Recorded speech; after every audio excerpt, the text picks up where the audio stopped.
Another mom locks up early, another kid stays home from there. We know these streets by name, we know the weight they carry. When fear starts running around town, it gets too easy to bury. But talk is not enough, we gotta show up now. On front steps, in gym lights, on porches all across downtown. Hands up, Evansville. Hands on the work, hands on the block, hands on the hurt. Neighbors don't quit, we learn, we build. Hands up, Evansville.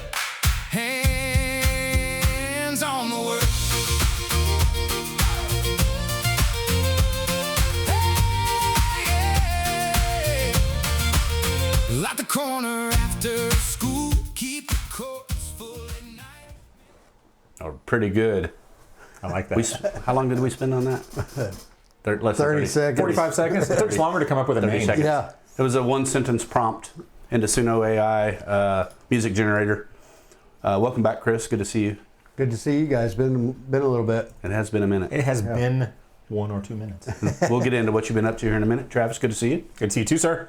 Welcome, everyone. United Divided, episode number 88 with Christopher Glenn Newman. I think it's your third time here, maybe fourth? I believe so. Yeah. Okay. Yeah. I know you at least once alone and once with Joe. Yeah.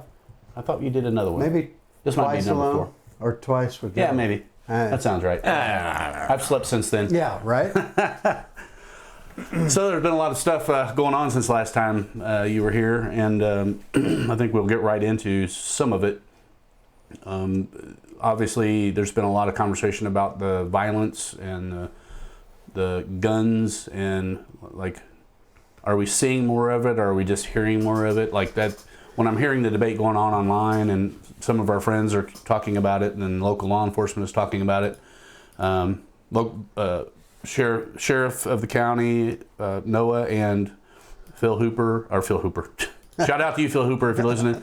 Philip Smith, the chief of police, did a sit down with Channel 14 and went through some of the things that are going on. I guess just my gut is definitely feels like there's more craziness going on out there. Just the way people are driving, the way people are acting. We're not being as courteous as we should be as a community a lot of times. I just think there's a lot of afraid emotions going on out there. What's your take on it? I mean, I know you've been posting some things online and whatever, but like, what are you sensing?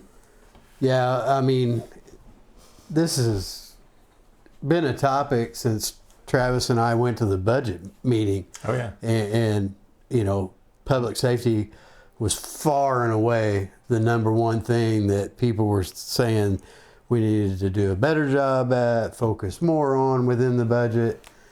And we kind of pushed Chief Smith a little bit then about it. And he was a good sport, to be fair. Yeah. He spoke openly. And he did.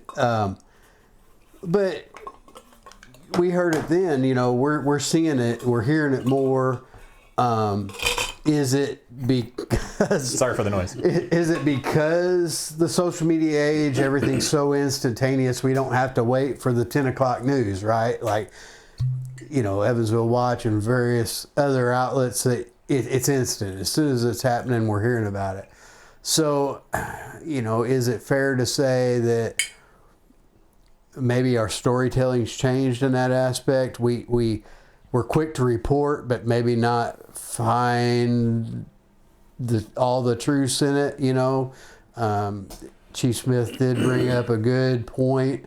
You know, numerous shots fired calls come in, and a lot of times they're unfounded. Now, I would push back on that, and just because it's unfounded doesn't mean it didn't happen. Maybe it moved on, you know.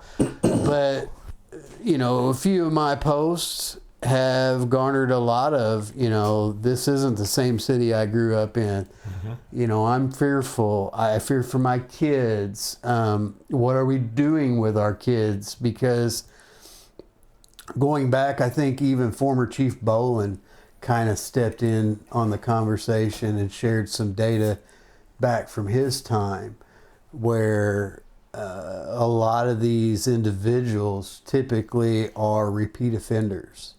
It's cyclic, right? Same names, same kind of violent behavior, violent problems. Generational. Didn't he say that? Right. Like a Yeah. grandfather, father, and son or something at the same time. So, unfortunately, perspective, right? When we're hearing that, we're seeing this. I believe when I made my post, we were averaging a shooting every 5 days, 5 to 7 days during that time. And if that paced out for the remainder of the year, we were talking, I think it was somewhere between 50 and 70 shootings in Evansville. And it's concerning when you're a small population of 115,000 people. Those percentages start creeping up. And I think that's the real metric. It's fair. We got some pushback, crime's down. Certain crimes are down. But to be fair on both sides of that, we have to, as a community, acknowledge where we are winning, right? Petty thefts may be down or whatever. Property crimes may be down. Good job.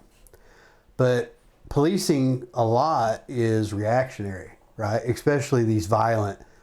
It's hard to stop the violence. So to your point, as we introed, what's causing it? Where's the lack of patience, the lack of compassion, the lack of community, I guess, maybe? I believe the most recent shooting that led to several different arrests was like a robbery attempt over some vapes or something. I saw that it was drug related. I wasn't sure what it was. Yeah. And I had some pushback and some private conversations from citizens that was saying, well, let's just legalize it, or let's not focus on that, and then crime will go away. And it's like, well, it's not that easy. Kind of like I was Let's don't focus on the crime and it'll go away. Right. Is that what it is? Right. I was candid with Chief Smith, and I said, well, one of the initiatives, community building things that they do is the Coffee with Cops. Mm-hmm. And I said, I'm going to be frank. I said, I don't think the local retirement community is causing the problems, right? And I'm old man Withers. I was a little sarcastic there, but what are we doing? And they brought up some initiatives that I was unaware of, that there is like a gang task force and youth in particular, but that's when we got to ask those hard questions. Are they working? Because we're seeing it. We're hearing it. We're having, I mean, it was about every third day there that 1 week where there was some kind of shooting. For like 10 days, there was like 4 shootings or something. Yeah. And a couple murders involved. I think more than one thing can be occurring at one time here, and so we could go down many rabbit holes, but let me just piece apart a couple of these things. So I think in another program that the EPD does is Cops Connecting with Kids. I don't know if it's EPD, but so I think programs like that are definitely a good PR, and it definitely does give kids that grow up in troubled homes that are focusing on school and focusing on a better path, giving them opportunities, giving them a vision of something positive in the community. I think that absolutely has a positive effect. And I think it was either Phil or Noah was talking about like one of the people or several, now maybe might be more than one, that went to Cops Connecting with Kids as someone in school is now becoming an EPD officer. Mm-hmm. So, I think that's a super successful thing going on there. The pork that you had tonight came from a fundraiser for Cops Connecting with Kids. Mm. A good job for the guys who cooked that, by the way. Everything that we've tasted, the ribs and your pork was the pork loin was fantastic. Your loin was delicious. So I think more than one thing is occurring at one time. So I think a lot of kids that are in school and staying in school, I think, are doing better. Mm-hmm. But then you've got a whole nother segment of kids that I don't know if it was because of COVID, that they just weren't going to school, and then all of a sudden there was this big break, and then now there's a mental health crisis, and there's this, cascading, downward spiral for some groups of people. Right. Whether it's mental health related or, family problems that are pushing them out on the streets. There's a lot of... How about affordability? There's a lot of... Affordability. Right. Yeah. There's also a lot of stress, anxiety, fear. There's all that. And, and then kind of an overlapping thing that we've got going on is, maybe related or unrelated, but I mean, I found out just recently, and made my blood boil, that, cities from around our area and even in other states are shipping their problem people into our community. And we're just having to deal with them. Yeah. So is that the chief of police's fault? No, maybe not. Is it the sheriff's fault? No. If it's known enough where insiders in law enforcement are telling me about it, it's not like it's an unknown. And what they... So why don't we just put a bulletin out and say, no. Right. Don't bring your garbage to our neighborhood and drop it off. That's not what's happening. Sorry, go ahead. Well, no, yours fine. I was just saying, and that insider also kind of let us know. There's more than one now. Well, I've had several now. I've spoken to one. Okay.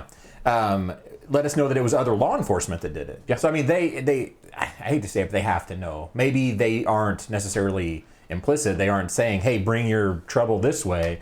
But they have to know that it's happening, and they could probably just talk to a few other chiefs in a few different jurisdictions and be like, "Hey." Well, that just kind of sounds like you're trying to fill jail cells. I mean, when you're ushering in criminals and homeless people, you're bogging down a system that we don't have enough money to police the number of people that we have that are law abiding. Now you're ushering in people that are homeless and not law abiding in many instances. Right. So I think there's a compounding problem that I want them to talk about in the open.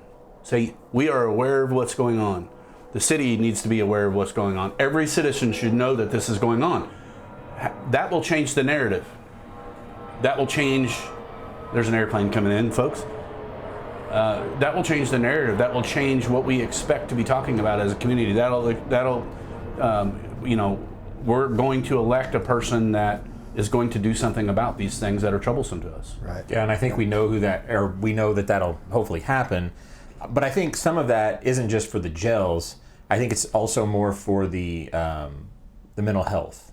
Because from what I remember talking to the same individual we're kind of talking about, is that a lot of times the people that get brought in need some type of mental health assistance, and we have the best, the better health care, and we have places for that to be helped, where some of the smaller communities around us don't really have a place for people that are having mental issues. But I think that's where, through this, there's multiple truths all at the same time, right? Mm-hmm.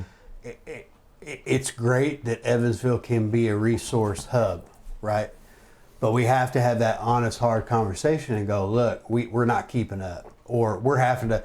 Maybe those communities give us a little bit of a financial. What does this look like? What's happening? But if a normal treatment is 30 days for X, but because of constraints, because of the volume, and we can't keep up, now we're cutting that to 10.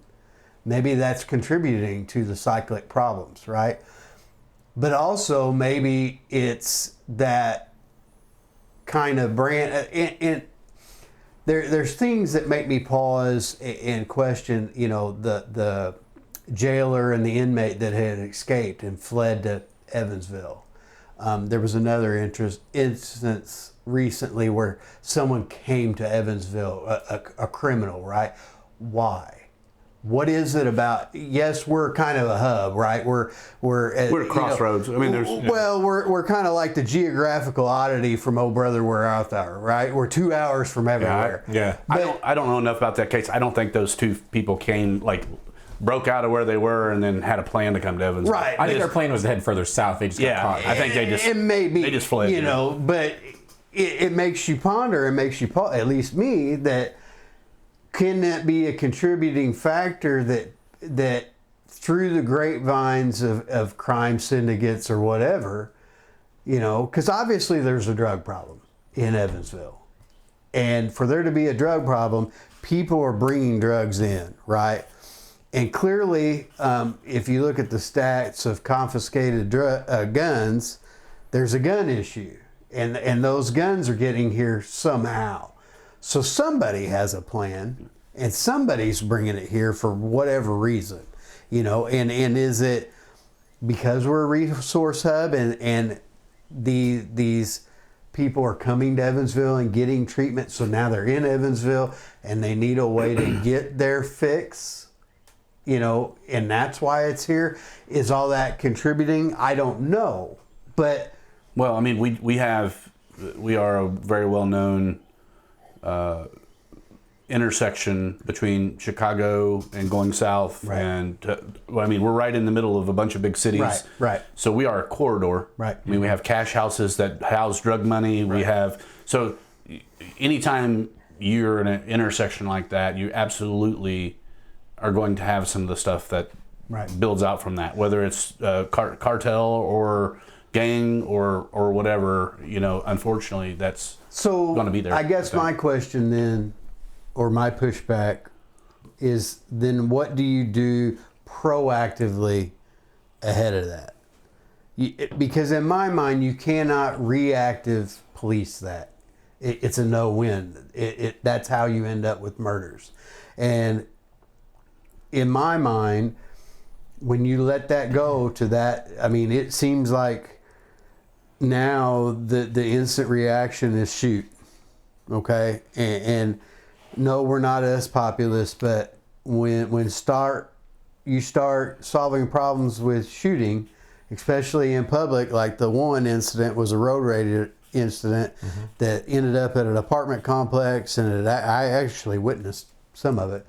And what was funny was the amount of people with guns still drawn pulling into the gas station while they were, you know, and You mean the amount of cops or the amount of citizens? citizens Have driving they down had the guns road drawn? and with the cops having their guns drawn, trying to figure out what the hell, gotcha. and people pulling into the parking lot, you know, trying to get they their had viral video. you know. But again, those bullets are non-discriminatory.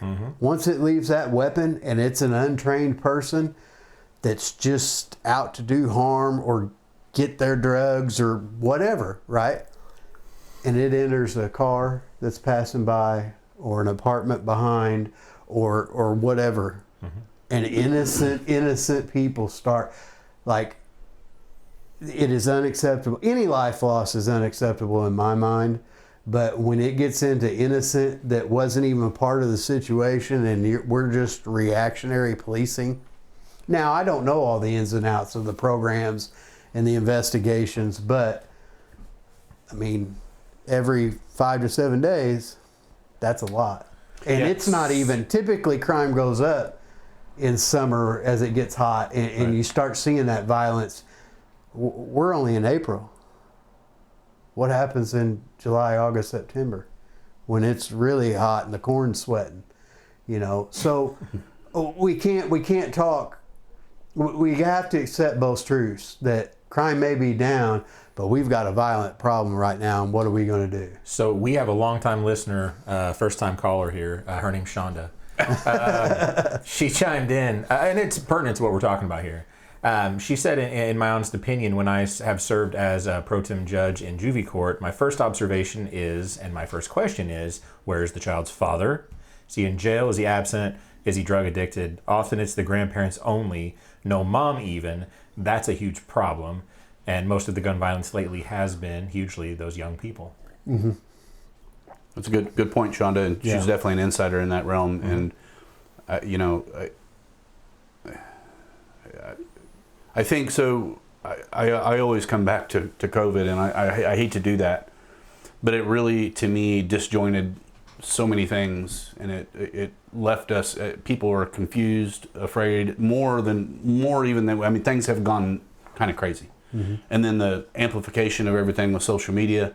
My wife sent me a video today. It looked like blue angels or something flying between two buildings because AI is, and she's like, "Is this real?" And to her credit, it looked like it could have been real. But she's like, that's got to be highly illegal. And then she found out it was not real. But you know, so this kind of overlap with also people being in the social media sphere and seeing things going on in the big city, and you got the people wanting to be cool and doing the same thing. Those people, there's just so many things that are hinging, kind of coming together here. I wouldn't say hinging, but it's like massive mental health problems. Yes, massive drug and alcohol problems because, again, during COVID, everyone drank more and everyone did more drug. Everyone ate more. I mean, everyone did more of everything. Right. And so I still don't think the ship ever got righted from that. And to me, mostly it's because, not mostly because, part of the reason that it's not getting better and there's no end in sight to most people is no one's acknowledging it, no one's talking about it, no one's saying, yes, these are contributing factors, and how do we start healing those divides? Like, how do we heal what happened there? And instead we're just like, move on to the next thing, the next headline and the clickbait and the, so I don't know. This is one of those things I really don't, I can't point a finger at the chief or the sheriff in any capacity. I know the chief is very understaffed, and I think part of the interview, did you see, I think he acted like he's going to help him out, like the sheriff's office is going to help out the city on some program or something that's going on. Are you talking about that clip right after they're on 14 News? Yeah. Did he say it in that clip? So when we were at the budget meeting, he acted like they were doing pretty good. He was like, oh, we've only got like 7 vacancies. And he tried to spin it like they were doing great. I'm going to be honest. Yeah. Once again, nothing against Phil, nothing against Chief. But so when he, at the budget meeting, acted like everything was great. And then in this video, he's trying to blame issues on the fact that they're low on manpower. I think you need to pick a road, like you need to pick a lane and use that lane regardless of how you want the optics to be. If you're short staffed, that's great. I flat out asked him, I was like, what, how many do you have? How many do you need? What's going on? And he was like, oh, we're doing better than we have. Towards the end of it, I don't remember which one was it, sheriff or the or Phil. There's like, if you want to get involved, go down, turn in an application. Mm-hmm. And we'll hire you. I mean, I hear that. All I'm saying is that when we were there, he acted like it wasn't a problem. On the video, he acted like it was a problem. Yeah. So I just want to pick a lane. Once again, not trying to. He's doing great. I support him. I back the blue like crazy. I will, if a cop's getting shot at, I will stop and help. Even if he's getting tackled, I don't know. I totally support that. I don't think they have enough resources. I think that it's a tough job. I used to want to do it. I'm glad I never did because they are not treated nicely anymore. I mean, if you remember 30 years ago, cops were well respected. Kids would go up to them and shake their thing, be all excited. And now kids are flipping them the bird and telling them that, whatever. I don't know. So you just teed this up really nicely for something that we can talk about. So I got a clip from Florida. Everyone knows that Florida's having an influx of people wanting to move there.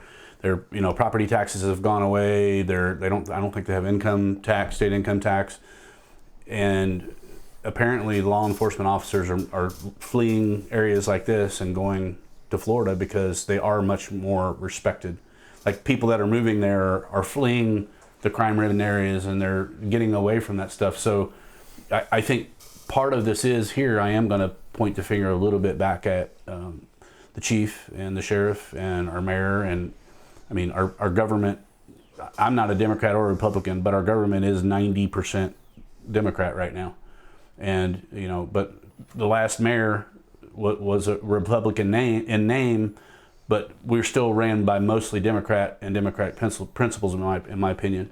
And this is something that the Democrats fail on very, very massively in their own party. They don't self-police the way they talk about cops and how they don't stand up when their national party are, telling people to protest in the street and, get in the middle of things. And, they're basically, their party leaders are incentivizing people to get out and to cause problems. And no one locally calls them out at any level. And, like Mary Allen, whoever's trying to go for, she kind of goes with whatever the party's saying and whatever the hot topic is of the day, instead of, if you want to win this region or any area that doesn't want crime and, things to go up, you need to be calling that stuff out. You're like, our party owns part of this. I'll take half the blame. Let's work on it together. Let's fix it. And you just don't hear that. And so part of it is, again, a point right back to the chief and, and to the sheriff. It's like your party is making it hard for cops to be cops in our area, in a lot of areas, because of the narratives and because of the things that are said. and the things that are allowed. Go back, you're wearing a Charlie Kirk shirt, and you had people in the Democratic Party largely celebrating the violence that went on there. And what I heard from local leaders even and people in schools was like, we got to respect their First Amendment rights. I'm like, you can protect their First Amendment rights. You can say you have the right to say that. You're free to say what you want, but you're not free from the consequences of the things that you say. And the consequences of this is downhill is we're seeing an epidemic of violence is more and more accepted. And people that cheer it in one hand, if it happens to a person over here, are going to blame everyone else whenever it's happening to somebody that they know and revere. So at some point, we just got to have these open conversations. And I'm not saying any of our elected officials have cheered any of that on, but they're most certainly sitting on their hands and being quiet in a lot of instances. So I don't know if either you have a comment on that or not, but yeah, I think that it goes with everyone, it seems, especially in the political realm, wants to set a narrative to where they and their party looks the best it can. It's all about votes. It's Optics. all about, votes and optics. Yeah, definitely. And I think we got to get away from that. We got to quit telling stories just to buy votes, to get support. Not everybody's going to agree with you all the time. Mm-hmm. And if they do, that's a red flag. Yeah. You know what I mean? They're selling you something. Mm-hmm. You know what I mean? If someone agrees with everything that I say, I'm worried, because what are they up to? Yeah, right. You know, I mean, I'm quite frank. I mean, my wife and I have been together for 20 years. Get it right. And, you know, I mean, how many years? 20. Okay. And we're gonna get him in trouble for that. We don't agree with each other on most things. Yeah, that's really. Most you know, things. So I can't imagine that. Why we storytell that. State why you feel it, or you believe it, or you back it. This is why, and leave it at that. And support it. Again, back to you can't both go, crime is down, but we're seeing an uptick in violence. So crime is down, violent crime is up. Yeah, it's two things can be true, but tell the story right. Don't sell it and stress it that crime's down. When we've seen, murders are down from 22. Well, why'd you pick 22? Because that was a peak year, Well, and that was annual. We're only in April. Right, we're only in April. That's my thing too. So of course they're down. And again, if you look at that statistic that Sheriff Robinson shared on like homicides, it's real spiky, because it's a lower number percentage, per our capita. So it looks, if we're down one, it's a big drop. Mm-hmm. But that's the optics of it. And again, plus I don't think 25 or 26 were in there, right? It was only on one. There was another one where it was, and that was odd in itself. But you can make statistics say whatever you want it to if you change it. Let's tell the story as it is, not how we want it to steer it, is my complaint. And then to be fair, as a society, we can't sit here and go, crime skyrocketing. What are we going to do? Violence is up right now, and we need to focus on it. But it's not fair to the chief or the sheriff to be like, crime's out of control, what are you doing? Yeah. Because it's reactionary. The sheriff nor the chief can stop every shooting from happening right now. We can do better. Well, and it's not popular to talk about it either. I mean, so one of the big pushes has been since the prior administration with Lloyd Winnicky, and to now is they're trying to make Evansville downtown more of a place people want to go and live, and probably retirement community and all these different things going on. And but I'll say I had an office downtown at 420 Main Building, the one that got tore down. Now they're building all those whatever those new structures are. I guess it's a mixed use building, mixed use facility. But I had an employee that lived down there on Main Street, right across the street, and he's a big dude, could take care of himself, but I mean he got put in uncomfortable situations multiple times by people like threatening him, got a knife pulled on him. I mean that's been many years ago, right? And so the stuff was going on then, and again, I don't think that was necessarily the prior administration's fault either. Right. There's a whole level of things. I mean, part of it has to be, mental health, but like, what do we do with people that are violent? Like, they basically end up everyone's problem rather than being their own family's problem.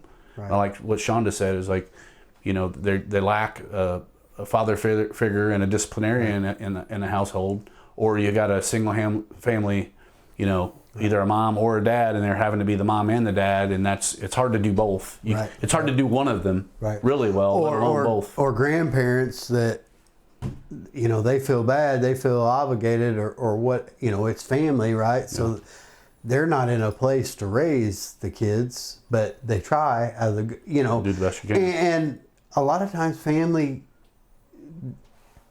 are the last to give up. And I don't mean that in such a negative context, but sometimes you have to realize that it's out of what you're capable of doing.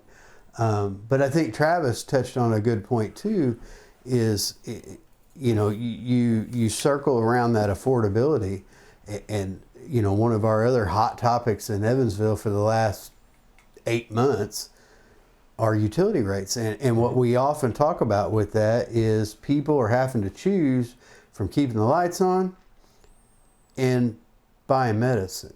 And with your point of mental health, a lot of people are on mental health medication. Mm-hmm. And if they're choosing to keep the lights on over that medication, I mean, I could definitely. There's no telling where you're going to end up. Mm-hmm. So we've got another. If you're schizophrenic and not, if you're bipolar and not, you're manic, and you're hitting those paranoid moments, I mean, what do you don't have a choice but violence at that point. Well, sorry, what was? No, you're fine. I was just saying we've got another caller over here. We have Melanie, who first thing she said was that the sheriff's department is also low on funding for task forces and things. So she feels that that's an issue. Hi, Melanie. But the other thing is we were, when talking about the violent crime and whatnot, she said this. She doesn't feel it's a political issue. She says this is a kids raising themselves issue, parentless environments. We need men, mentors, and healthy role models involved. And I don't think she's wrong. No, she's 100% correct. I actually had a conversation with Melanie, let's say Wednesday. It might have been a couple days ago, might have been late last week.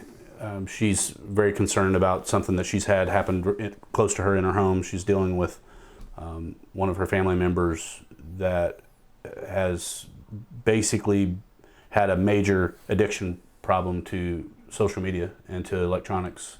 Mm-hmm. And it's caused a lot of problems and friction in the home. And she's, to her credit, getting very involved and very active. She's very passionate about the topic. And I think social media is the bane of our freaking society. I wish it could all be deleted and we don't remember it or something. Yeah. It's awful. Well, I mean, and I think that's kind of why you and I have focused so heavily on AI, because basically it's taking the lessons that we didn't learn from social media and putting them on speed forward, because AI is so much smarter. Using these large language models and AI being integrated into Facebook and all these social media platforms now, it's basically, it learns every person's intricate behaviors and how to manipulate them and create more screen time.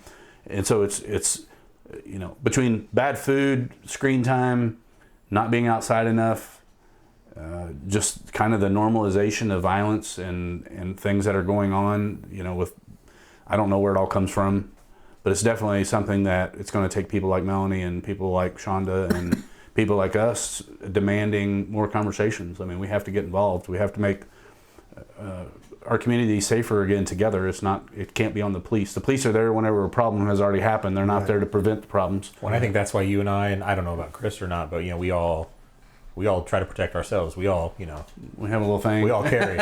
There's nothing behind you there that We're all indicates ready that. Oh yeah, I forgot about that being right there. Or behind me. That's yours. I don't or know behind about me that. for that matter. Yeah, well, that's true. That's shotgun over there. But I mean, so cops will come definitely, and they're going to be there to hopefully help. But it's going to be a situation they can't get there fast enough if a situation's occurring. You need to also be able to protect yourself. Right. But Melanie agreed with you apparently very emphatically because she said yes with many S's. Lots of S's.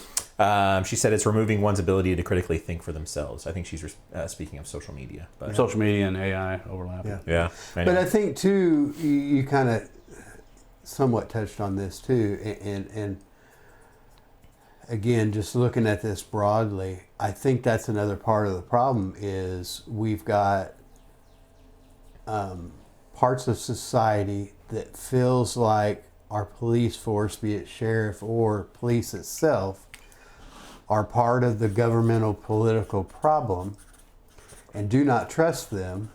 Oh yeah, there are some that don't. So they try to police themselves their way. They handle. They don't. Street vengeance. Right. They don't. Hey, this is going down. Oh, it's always been that way. You know what I mean? Yeah. So, and I saw it the other day. I saw a gentleman got stopped and was questioning, and a couple guys, just random guys, walked up and tried to interfere, and I was like, they're just asking him questions. Locally, or was this national? Locally. Was it locally? Yeah. And I'm like, what is going on? I love when keyboard attorneys, are like, Yes. you don't have to say anything. Yeah. Tell them you're not, whatever. Don't do this. Don't do that. But there is that line on both. To be fair, that there's certain people that that one bad instance that happened wherever, a little bit of abuse here or there to get the has totally ruined their faith, and they don't. Nobody's perfect. They don't provide information. They don't. So then it continues, and again, talk about cyclic. Especially in gang, right? This gang goes after this gang, and I'm not saying anything because I don't trust you're going to come after me. So now this gang retaliates, and it just starts a vicious circle, and there's no way out of it, But to that point of Melanie's, what do we do then? How do we connect with these kids? How do we step in? Because it's all they've known, right? If they've grown up in a fatherless home or a parentless home, they've raised themselves, or brother or sister has raised them, they had addict parents or whatever. That's all they've ever known. How do we step in and break that cycle? Well, I think so. We haven't heard much about RFK recently, and I think a lot of that is because there are some positive things that are coming out of Maha. And I do have a clip here. I'll set it up basically by saying I think it's July of 2026. Oh, sorry. Was that me? Yeah, I think you still have the song playing in the background. Oh, thank you. Sorry about that, folks. Where am I? There I am. So you talked about the kind of the addiction, and I know Melanie is fighting that fight right now. There's legislation that's been passed that is going to it's called bell to bell, and kids are not going to be able to have their cell phones out or in accessible while they're at school. So I mean, I think that is a good start, just because it's something that they're not going to use it to think. It's going to make them use some of the skills that they're going to have to take AI and be able to still think critically and use AI, but not rely on AI too much. So I think there's a lot of things there that are good. and it's also teaching them to not be with it 24/7, because it is really an addiction. I mean, it's like if you I got an opioid clip that I'm going to share for this, but it's like kids, you'll see them, like you'll say, hey, go do this, and like on the way to doing that, they're looking at their phone or trying to do something, or they hurry up and do that thing so they can get back to the thing that they're whatever. So Yeah. My only pushback, just a smidge, and I agree with all of that. I don't want them to have it like out or anything, but having them accessible, I don't know, is a bad thing, because if something goes wrong or if something is wrong, it's kind of nice for them to be able to immediately be able to call for help. You know what I mean? As far as I'm not going as far as like active shooter, but I mean, what if somebody, has a heart attack thanks to COVID or thanks to the vaccine? No, I'm kidding. But what if there's an issue there, and now I don't know if schools. Well, I think they're keeping them in the room. I think they can keep them in their bag. They're just not. Okay, that's what I was. I think there's variances. You said like probably every city or county or whatever will have their own nuances of that. And honestly, that's what we need. We need different areas trying different things to see what works the best, not just going down one pathway. But to that point, I mean, when we grew up, we didn't have phones. We had phones in the classroom, though. There was a phone. There was a hard line. Maybe the teacher keeps the phone out up front. Like if something happens, come grab the phone and call or whatever. Well, maybe, but it's probably the teacher's phone and it's probably locked to the teacher's thing. And what if something happens to the teacher? That's the only thing that I'm saying. I mean, that's the nuanced laws that you could say you need to have a phone in the room that kids can use if something happens. I mean, that's just a minor nuance that you could do in the school, I think. No, I agree with that. I mean, that's a valid point. I mean, in case of emergency. For sure. But in 2 years, I mean, I've seen many a young adult, even adult, and walk right into a car, a wall. Oh, yeah. I mean, you name it. Or two people sitting on the same sofa, texting each other or something. Hey, we're picking up kids, picking up our kids from school, and you see they just walk through the parking lot, going to their cars, and just totally. But if you recall, so one of the things though, if you recall, at different times, students have captured some educators that probably shouldn't be educators by recording them on their phones, them saying awful things about certain people. I mean, I won't go into it, but I mean, so some of that might I think go away a little bit. I think there you get into now if you're doing it as a investigative journalist or a whistleblower, I think there's got to be some leniency there. Right. Again, if you have it in your bag or something, and you're going in, you're getting it, and you're getting on Snapchat, and you're just doinking around. Yeah. I mean, there has to be some discipline there. There has to be. But how would they know? That's what I'm asking. So if you're saying something offensive, and I'm sitting here like this, if it's police every phone, then the teacher's going to be like, "Well, put that away," or you're going to whatever. Well, most of the time, whenever that happens, it's somebody on the side that's catching an engagement. Right. Right. Not always. But I'm just saying, if they're no longer allowed, then any phone that's out is going to be a big they're doing it. I mean, we're talking about such percentages. What we're talking about. I just want to push at you, I guess. No. I like the pushback, but I mean, we're talking about every kid potentially being addicted to social media, and you're talking about. And I'm not against it. 1 in 1,000. I'm not against this law at all. Like, I want kids to be away from devices. I want them to be away from social media. So but I don't know how to. I don't know the happy middle ground. Your pushback's relevant, but what I'll say is it's kind of like the greater good argument. Are you going to sacrifice every kid and let them have this electronic and get addicted to it, just in case this one thing, 1 in 1,000 or 5,000 teachers or whatever get caught doing something strange in a classroom? I mean, I think that's if you demand safety or to get security, whatever it is, the thing, if you ask for security, you don't get safety or freedom. Right. I forget. Damn, I totally flipped that. For losing freedom for safety and that kind of stuff. Yeah, if you deserve neither one of them. I just feel I think some of this stems back also though from how you're being raised. I think 100%. So how do we get back to that in a community? I mean, I think part of this conversation between the three of us today, to me, was kind of like, where are we as a community, city of Evansville and surrounding counties? Like, how are we doing, and what do we need to do better? Like, how can we make things better as a community? I remember, and kind of, I guess I'm getting in the weeds a little bit. That's all we do around here. I think I did too, so you might as well join us. We should have called this the weed conversation. We went wrong weed. And I'm not going to get real deep into it, but we went and watched young children playing soccer. And this is educational. Like, not a real size field, smaller field, everybody, A lot of them's first time ever being on a field kicking the ball, yeah.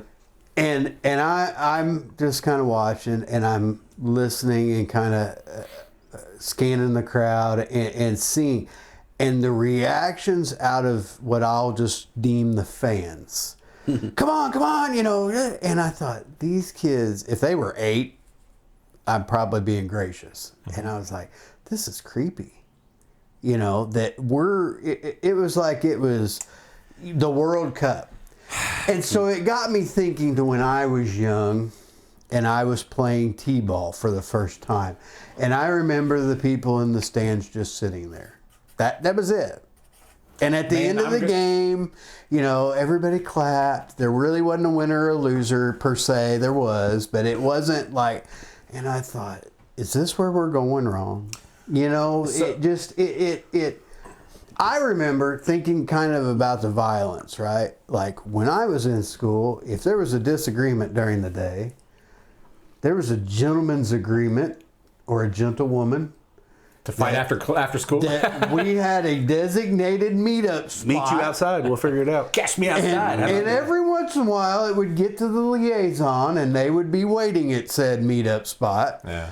And it was settled, and that was the end of it. That's just simply how it was. And I thought, is this a circumstance of what we did? And I'm not saying violence and fighting's the answer, right? But we completely, I don't know. As we came up, right, we completely, you can't fight. When in the history of the world has violence not been a part of the solution? But you can't fight, you can't settle your differences, you can't. And then COVID came in, and everybody completely. I think you're lost all emotional. You're really reality. onto something. You're really onto reality. Something. Yeah. Right. And now we're so used to this that you being on the other end of this has no value to me. Right? There's. Right. You're just a name. That's why I like in-person podcasts instead of Zooms. Because you don't have that. So, if I take your life, you're not really alive, right? This is all we know. Yeah. There's no. You could be an avatar, right? So I would give a little pushback on the kids at the soccer field thing, a little bit. Oh, he's one of the yellers. I am. I really am. He just told on himself. It's only to like try. But I think there's a little more to this conversation. I am more like trying to assist in my daughter learning what to do. So I'll say things like rebound, come on Gracie, you can do it, or use the backboard, or I'm trying to help a little bit because you normally have like volunteer coaches. They aren't like at that age. She's 8. You mentioned 8. Right. You don't know, like they're just kind of volunteering. They're trying to do their best, but they can't police. Like it's like cats in a. It's like it's like herding cats at this point, especially on a linoleum floor. It's a wooden floor, I think. This was basketball. Excuse me, this was basketball. But but when you do get those parents who like yell at the ump and like throw things at the ump throw things at the. Okay, so that's a different thing to me. So I agree that that's probably a problem. But when you get some of the parents that are just trying to encourage. But where do you draw the line? Well, but I would draw the line from encouragement to nothing help. So something unhelpful. I don't know. Not being derogatory. Like, how about this? Use the backboard, you idiot, or something like that. Yeah, okay, that's a problem. Yeah. Right. No, but being supportive versus non-supportive. I don't know. So again, I'm going to push back on you. Yeah, let's do this. So you spoke of volunteer coaches and volunteer. You need to have yourself on the three-way. And in time, sometimes I've seen these volunteer coaches being young men and women themselves. Yeah. Usually it's parents. Usually it's parents of kids on that team is what it tends to be in my. What if they're doing the best they can? Right. Right. And what if? And we'll use your example. Your daughter hearing your voice. Mm-hmm. Oh well, I'm just listening to dad, not coach. So what if that is starting that? You're not my dad. You don't tell me what to do. So again, what I'm saying is, where do you draw that line? Yeah, I don't know. And when does that stop? Because I think organized organized sports that have coaches that are more in tune with, because these coaches are just trying to make sure they're not like licking the wall. Right. Like, I mean, like it's, they're just they are hurting so hard. But once you get, I think, to a point where the coach can actually coach and the kid can actually listen to the coach, right. I think that's where you let the coach do their thing, and I'd be totally okay with that. Right. At her current age, just trying to learn the sport, I think if the coach isn't saying, maybe that's where it is. If the coach isn't saying something, then that's where maybe I might just kind of be like, come on, rebound. Right. Also, my kid is a head taller than every other child on that court. So I want that. Right. That's going to be her thing. Like right now, at least, until everybody catches up with you, you're going to be one hell of a rebounder. So let's get you out there and let's rebound. But I mean, I guess if a coach is telling her the same thing, then I wouldn't say it, I think. Right. Well, I would tell you, first and foremost, go volunteer to be a coach. I have coached some of her sports. I'm just saying. I mean, that wasn't. Oh, you mean in general? That wasn't to you. Volunteer. That wasn't to you. Same with officiating. I mean, I think officials of sports are becoming fewer and far between. Kind of on the same trajectory as law enforcement. Because there's no win. There's no win, and they don't make bad money. I mean, those guys that do it, first of all, a lot of them really enjoy officiating. The ones that do it well and whatever, they really enjoy it. I know several that are very passionate about it. But, there is a drawing line, and I've been guilty myself. Like, if I see a bad call, it's hard for me just to sit on it. Yeah, oh yeah. Because, I mean, everybody watching a game, if you're watching a game, you're yelling at the television. Right. Like, how did you miss that foul? And my wife laughs at me when I'm like, that guy, they don't hear you, Travis. That referee can't hear you.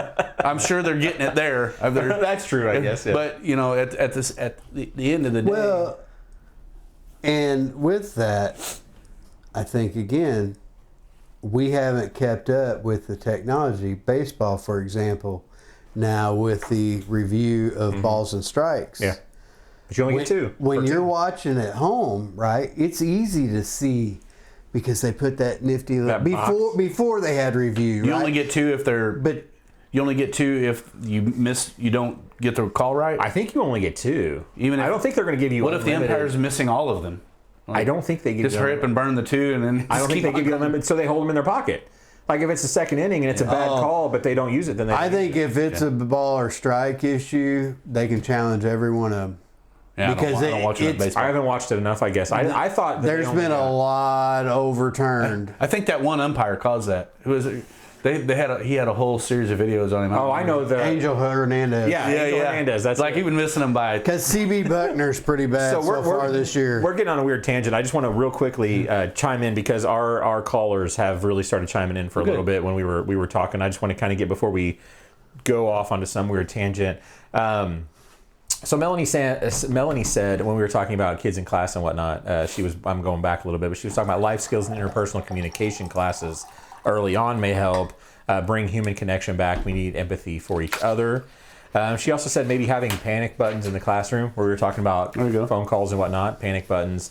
She said put cameras in the classroom. I don't know how I feel about that. Maybe. Yeah, in the classroom, I think I would push back on that. I don't like that. I don't know. Well, you also don't like flock cameras. So yeah, I was going to say that won't get we'll talk about that here. We can talk about that here in a minute. No, I don't. I mean, but I just want to kind of sum up what she's. But they all said they have anxiety when they're separated from devices, and that's absolutely true. My daughter's only allowed to have her tablet a few hours on a Saturday and a Sunday. She doesn't get it throughout the week. So the moment you tell her she can no longer have that tablet, it's like I took away her oxygen. It's like she's fighting me for like, God, just relax. Yeah. She says addiction leads to death, institutions, or jail. We need presence. We need more presence. She said, why don't we ask our kids what they need is not being met and how we can fill the gap? COVID stole our kids and connected them to trauma. It's better than cell phones in all of the kids' hands. I'm not sure what that last one.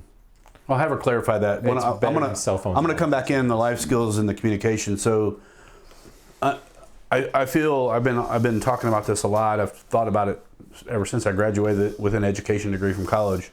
Is our education system has not been good for a very long time, and this is not a plug on anti-teacher. I love teachers. Friends with a lot of them. I think they do the best that they can do with what they're given. Yep. And I wholeheartedly mean that. And both of our kids have been in school, and one's graduated. We've only had a couple really, really bad teachers, and those people ended up going away. That's just what happened. But to Melanie's point, we've talked about it a lot, you and I, is like, yeah, kids need to be able to feel like they have the freedom to tell you what they need, but they also need to be forced into situations that are uncomfortable, to have conversations that are uncomfortable. I firmly believe every kid should be forced as a part of curriculum to do debate and to do like civil conversation, and how you can take both sides and, learn what empathy means through understanding what this person is dealing with when they're talking from this angle. And the only way to do that is through a public education system, because you are absolutely not going to get every parent, because we've already talked about the degenerate parents. I mean, we're not just degenerate. Even me and my wife, who are super busy and trying to start businesses and run practices, like, you don't have time to do all that all the time, unfortunately. And that's a product of society. That's a whole nother debate that we could have. But we have to talk about locally. It's EVSC and local other school administrations around the city.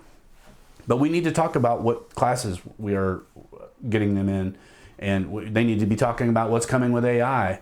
There needs to be real conversations that our kids are not being prepared for, and it's like they put all these things like, well, the parents should be doing that. The parents should be doing that. Yes, the parents should be doing the most. In the best case scenarios with the best set of parents, they probably are doing most of everything. Mm-hmm. Most parents don't have the time, and they're also not with their kids for 6-8 hours a day like schools are. Mm-hmm. So let's change how schools operate. I don't know what that looks like. I'm not the expert, but let's. And I would say too that we need to get back to allowing families to be families and have family time. Like you said, lives are busy. Be it if you've got a child that is an athlete. I mean, there's a lot of sacrifices made, both of our kids at one time or another were athletes. But I remember, and my family wasn't the uber closest family in the world, but we still did like dinner nights and sat around a dinner table and talked, and then we would watch. Of course, I think we only had one TV and three channels, and we would watch this show or that, the sitcoms of the day, right, as a family, and we would talk and we'd share, and those are my fond memories of growing up. Spending, I remember watching when the earthquake hit during the World Series. And it was like, where'd the game go? And then come to find out this huge earthquake had hit, What year would that have been? Like in the 80s? It was, I want to say 89, but... Okay. Because I don't recall that. It was the big one in California where like the highways collapsed on each other. And I remember that very, very... Maybe 87. Hang on, I'll tell you. 89, you're right. 89. October 17th, 1989. 5:04 p.m. But yeah, I remember that. And I remember the whole, my brother is 8 years younger than me, and so he wasn't very old, but he was in there, and we were watching. Mom wasn't happy because she didn't really want to be watching baseball. So, we were watching it. Those moments, Most kids don't know those moments anymore. They don't know that. Everybody, we've got, I don't know how many TVs, I'm embarrassed at how many TVs we've got in our house, but when they're on, we don't use any of them hardly ever, And I don't think hardly ever do we ever watch something as a family like we used to. Well, I think this is because now you have, sorry. No, go ahead. You've got so many choices that, this one wants to watch this movie or this sitcom or whatever. Mm-hmm. But, we had back then, it was a schedule. The news was on at like 5, and then, your sitcom started. All in the Family. Yeah, ours was, I think we watched The Cosby Cheers. Show. Oh, okay. Cheers was one. You remember Wings? I loved Wings. Wings? Remember Wings? I do remember that. That was a little later. That was like the early 90s. What was the one?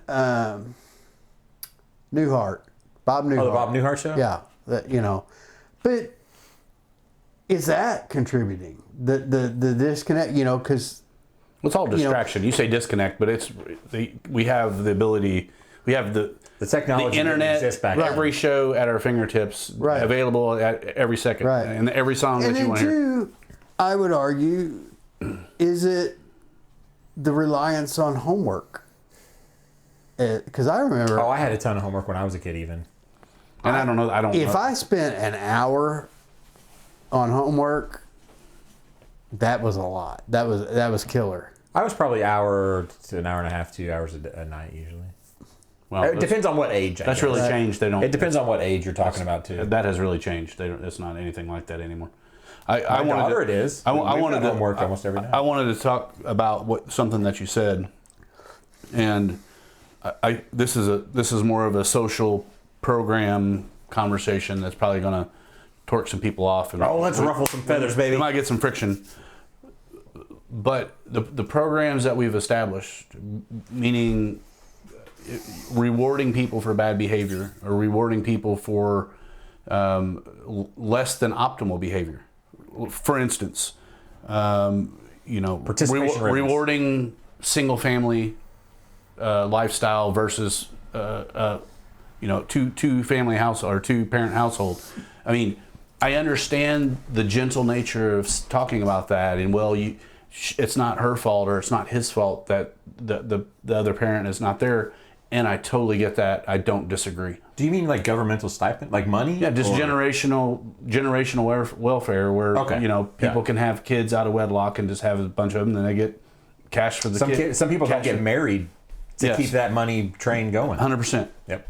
So having a real conversation, not just about the touchy-feely of what that feels like, but what it actually creates in our community. Shonda, I think, said it early. It's like, is there a dad in the household? Is the dad in jail? Is there drugs in the household?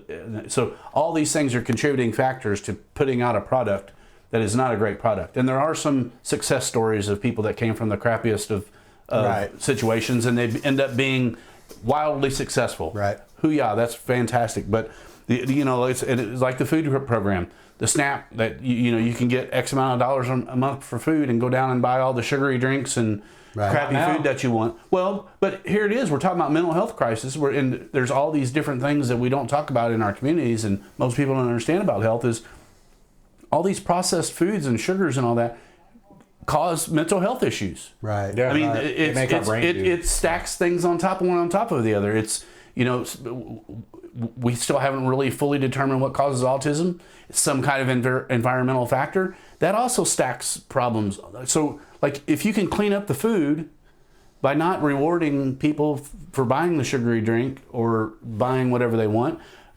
is that a little harsh? I don't think so. If I don't want to buy you a Coke, I'm not going to buy you a Coke.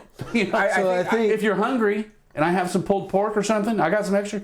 Man, eat this. You're hungry. You need this more than I do. But I'm not. If you're thirsty, I'm not going to give you Mountain Dew. I'm going to give you some water. Well, when it's tax driven, when it's my money, I don't think that should necessarily buy that. If you have a little bit of money and you want to buy yourself a Coke, whatever you want, go for it. Yeah. But if it's something that's tax appropriated, then I think it should be things that are somewhat healthy. I'm sorry, Chris, go ahead. No, and I would even push back even further that then, not even really push back, but adding on, we have to completely flip as a society back to what we once were then.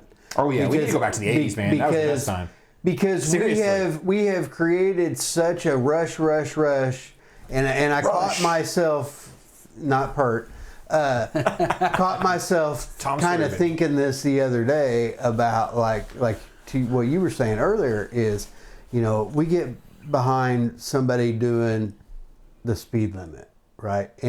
And I'm just as guilty as everybody else. 5 miles under the speed limit is my worst pet peeve. Are yelling at them. Come on, you idiot! What are you doing? You got to be looking at your phone. Sometimes guilty. I try every day. We don't even know what's going on. Yeah, true. They could be having the worst day of their life. We're in such a hurry because, to what you said, we are all so busy and so wrapped up that we rely on that processed food because we don't have time, right?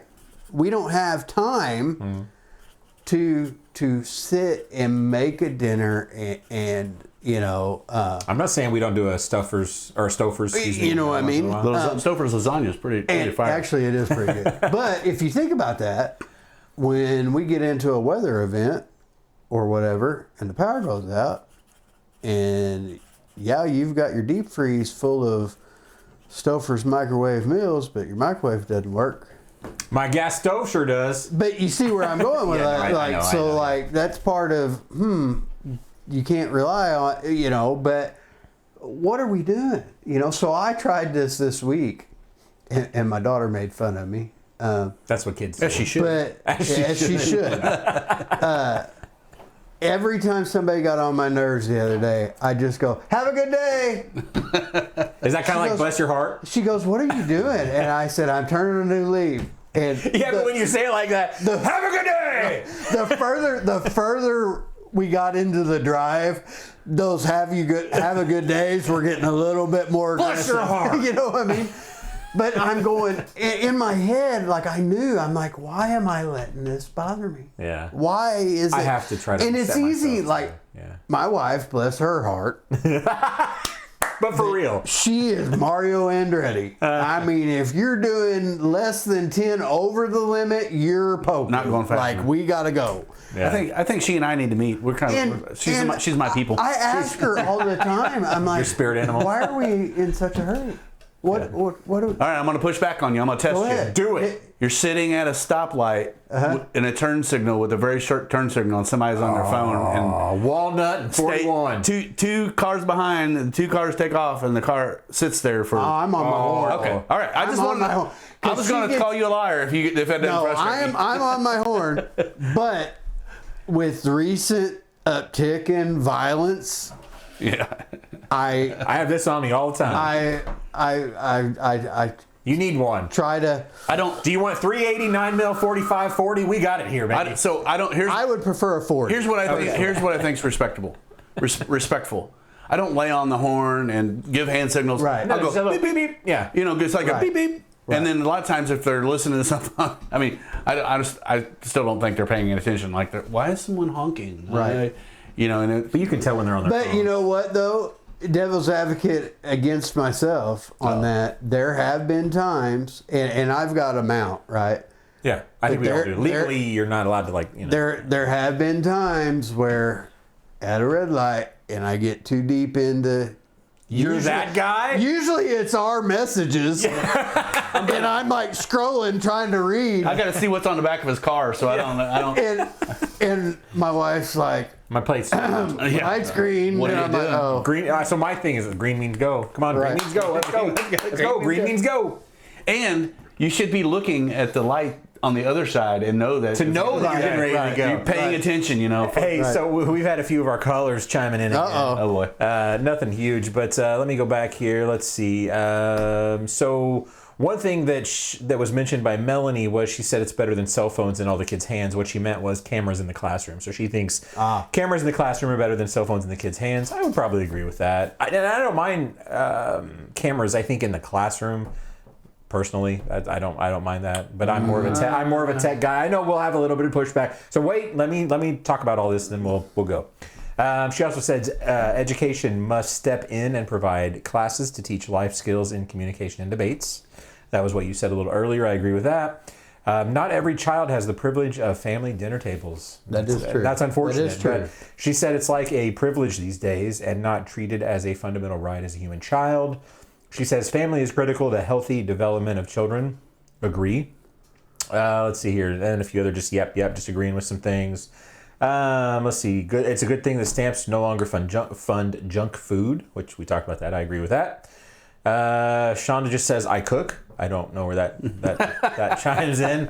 And then Melanie said meal prep. So when you were talking about we were talking about our Stouffer's lasagna, and you mentioned power going out, she thinks the alternative to that would be meal prep. Right. So, to be prepared for that. Right. I'm thinking about doing a backup. I've really thought about Anchor has a couple of, there's a few different companies that have some good battery backup solutions for your entire home. Right. I've thought about some of that because normally when we have issues here, around here at least, it's like an hour maybe. Yeah. As long as I've got enough power to keep my house kind of on current for an hour, I would probably air to like 6 hours, but I've thought about doing that myself. But anyway, that's what some of our We callers just try to keep options for flexibility in those. We eat a lot. If the power goes out, we eat a lot of ice cream. I'm just going to say, we're just sitting there eating that ice cream. But I think too, that's where we as citizens, kind of what Melanie was talking about, is we have to push for legislation change when it comes to education. I think, and I know there'll be people that'll disagree with me, but we have got to get away from teachers' salaries being based on student performance, because that's not a fair measurable, in my opinion. How a student tests, especially if we're getting into those students that don't care. Are you saying or that don't move away test from well? standardized testing as much as possible? Right. Well, at least standardized testing as a gauge. Metric. I would 100% For a agree with that. teacher's performance, especially if you have teachers in districts that are impoverished or historically against poor performing schools, and they're trying to make a difference, but yet their students, their school is still failing, so they don't get a raise that year. Yeah. Or government grants. Right. Or whatever. Again, the structure, but it starts with changing how the system is, and unfortunately the way things are set up, it's this side against that side against this side, and it's constantly, well, I'm doing this, I'm doing that. Nobody wants to fix things equally. So I'll chime in real quick. My daughter's 8. Mm-hmm. She's not really an anxious kid. When she gets to like the iReady and the iLearn and those things, she's a different kid. She's so Right. worried that she's going Right. to fail or she's going to do a Right. bad job. To give the credit to her teachers, they try to help these kids understand that it's not has no impact on, like, it's just so that we know how well you're doing. Right. Don't worry about it. But she is so fearful that she is going to fail that test, or she's going to, like, there's going to be ramifications of some sort if she doesn't do well. And Melanie even said, iReady is next to be sued. She said it's already happening. I'm not entirely sure why they're being sued. So please, Melanie, let us know what you mean with that. But when it comes to those, she just had it. That's why it's fresh on my mind. Right. She just had it every morning. I mean, she'd sometimes cry Yeah, before yeah. she went to school, concerned that she's going to do a bad job. And what's interesting to that is you're talking about that fear of failure, but yet when it comes to, like, everybody can do everything, right? Like I think you mentioned earlier the participation ribbons. Yeah, I'm joking. We kind of got away with, like, tryouts and everybody's on the team. If you want to play, you get to play. Right. But yet there's this just incredible fear of failure. Mm-hmm. And it's so overwhelming, the difference there, but how impactful it is. Like, I think we've got away from the valuable failures, right? Like, for instance, like baseball and or softball, right? Mm-hmm. If your batting average is 300, that's great, right? In most cases. Right, that's a great, yeah. I didn't bat that. You failed 70% of the time. Right. Mm-hmm. So it's okay to fail. Mm-hmm. You just have to learn and improve from it. And somewhere all that got muddied up too, mm-hmm. right? Like, you can screw up, but I think that's the fine line where we get this cyclic behavior, especially of violent offenders. Chad, you shot somebody. Don't do it again. Not today. And then it happened. Well, I know this was the second time you learned your lesson, right? Don't do it again. And, why are we treating that the same as, You're going to get my wife fired up. You didn't pass the test. You need to study harder. What can I do? Let me help you. What didn't you understand? Blah, blah, blah. Well, I think so. My wife, she's a criminal defense attorney. Right. And she really could also be called a counselor and a social worker and all these other things. Because, I mean, And a chef. She cooks. She cooks deliciously. So she you know, the people that hire her, she first of all wants she asks them why they're there, and they'll say, well, I did this, this, and this. And I'm like, no, that's not why you're here. You did that. Why did you? What got you to the point where you did that thing? And she's having them reflect on their decisions and their behaviors and all that, and she holds them accountable to the things that they tell her. And then, you know, if they come back and, you know, she's like, it's the worst marketing ever because my goal is to have people not hire me again. Right. Meaning, you know, this was your chance. I got you the best deal that I could, protected your rights, and we talked about the things. If you had to get into a program or something to change whatever's going on. I mean, I think we don't have enough of those types of advocates in our communities, and she does that. But I mean, it's very stressful. Right. You know, and because she's not getting paid to be a social worker or whatever. She's paid, you know, to handle the crime.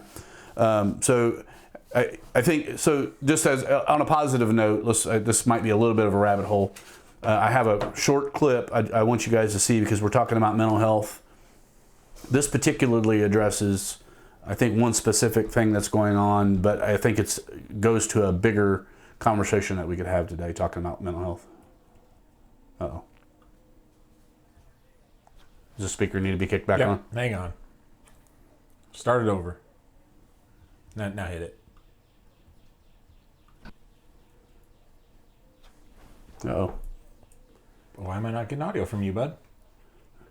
Well, let's pause it for a second. I'll unplug it and plug it back in. We'll see if we get it. Basically, if you're not paying, I think this is probably a Fox News clip. No, it's from a different podcast, a different thing. One American News.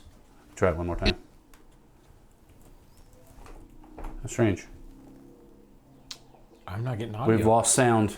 We have lost sound. Okay. I don't know why. Anyway, so Secretary RFK Jr. basically just announced. I can show the video there. No, it's all right. I don't know why we're. Just announced that they're opening up research for using ibogaine and different kinds of psychedelics to treat the opioid epidemic. But there's a lot of things that many people don't know about that are used to treat PTSD, that are used to treat a bunch of different psychiatric conditions using alternative medicine and alternative therapies. And so that's been really not allowed for a very long time. Personally, I think it's because there's a lot of money in keeping people sick and relying upon drugs. But well, yeah, if you're healthy, you don't cost money. So Joe Rogan was actually in the Oval Office behind President Trump. He has a texting relationship with Trump, and he sent Trump a message like, why aren't we using these different things to treat people with opioids? There's now several studies that say something to the effect of, if you do this, it's either ibogaine or some other kind of medicinal therapies. First time, like 80% improvement in opioid addiction and or conditions that go along with that. And like 2 treatments, it's over 90% better. And so why has that been held? I mean, opioid crisis was something that was a huge thing not that long ago. And there's still, I'd say several million people that are still dealing with it every day.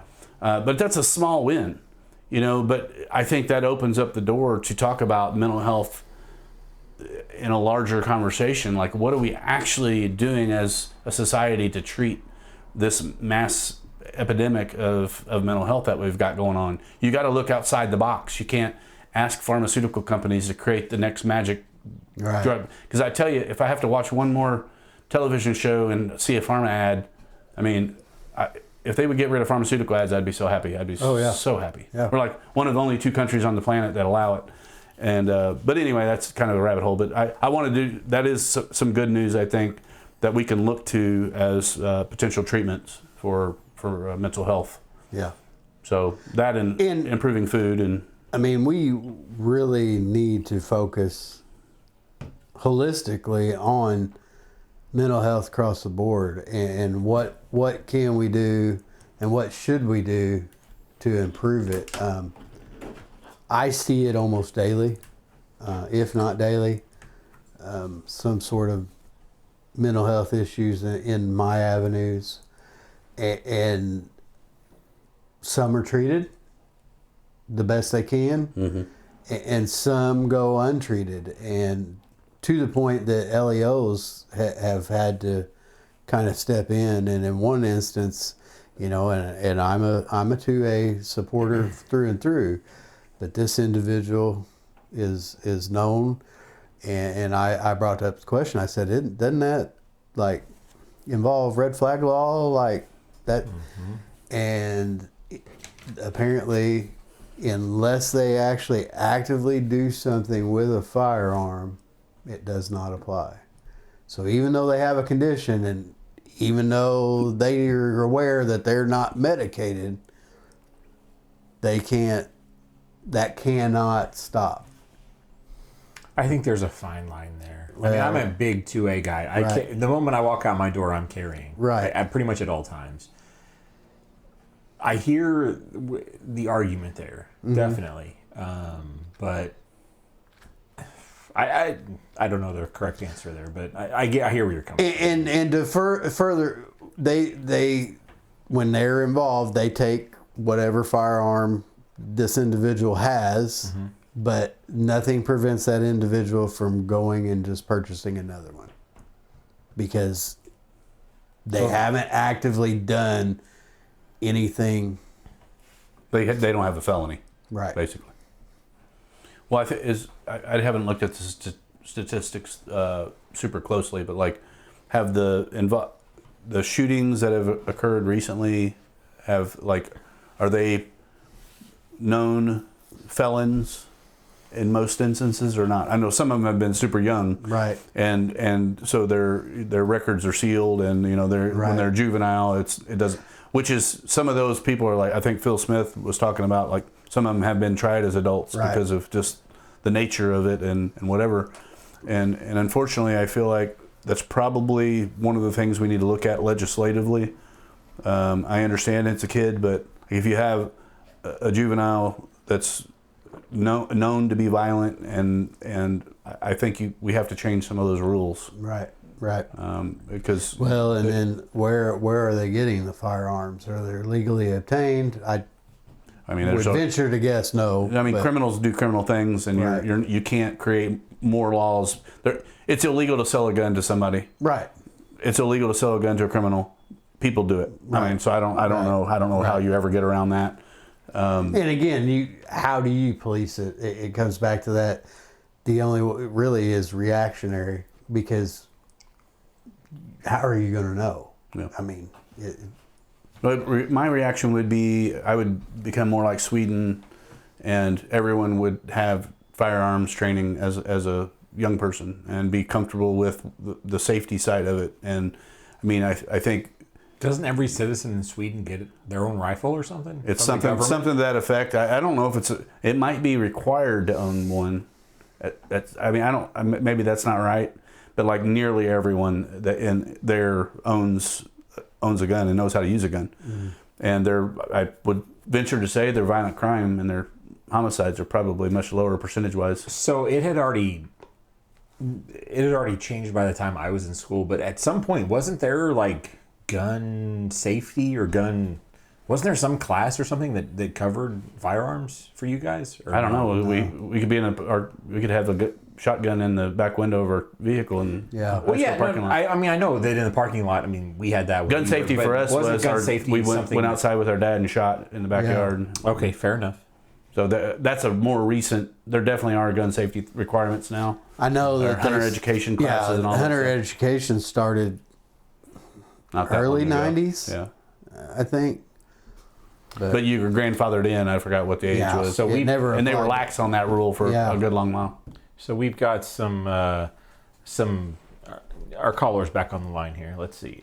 So apparently with the iReady, they are currently getting sued due to the sharing of the kids' information without permission. I don't know anything about that. I might have to really check into that. Let's see. Neuroplasticity, understanding. See, somebody, Melanie said, when I was younger, we had firearm education in 7th grade in Posey County. I thought there used to be some type of firearm education back in school. It wasn't happening when I was in school, but I thought that was a thing. I could have taught that class when I was in 7th grade. Heck yeah. I mean, me too. I did a lot of shooting back in the day, but even now, I don't know. Yeah. So I had a couple more clips. I plugged something in. Let's try to- I just unplugged everything and plugged it back in.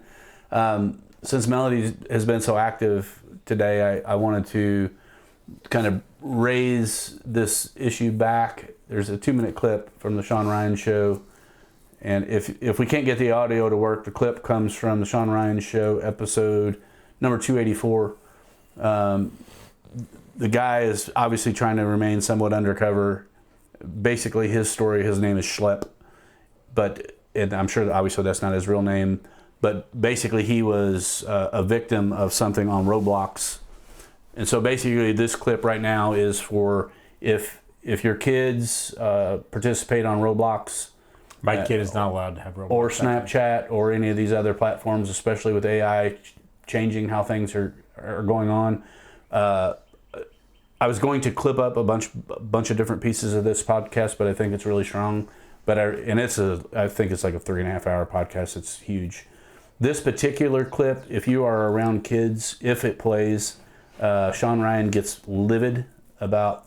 Actually, that's not true. Yeah, this is 208. Okay, so this is starting at the 208 point. If I can get it to come on. It's basically talking about how easy it is for a online predator to... Your kid will enter one of these chat rooms and basically the predators start going after them like so rapidly, it's crazy. And so if it plays, we'll talk about it. If it doesn't, we'll just be sure to tune into that and take a look at it yourself. Let's try it again, Trav. And then V, yeah. Here we go. Okay, and then just hit play on that. The game next to it is a Tinder game on Roblox. They have Tinder on Roblox. Yeah, so just hit start. So we got someone messaging us. Just here, you can... Already? Oh, well, you know what Omegle is? Yeah. It's functionally the same exact game, so just... Click start? Yeah, just click start. Actually, someone's trying to add you. Just hit accept on that. He's probably going to try to send a message. But you can just keep hitting start until we message back. Okay.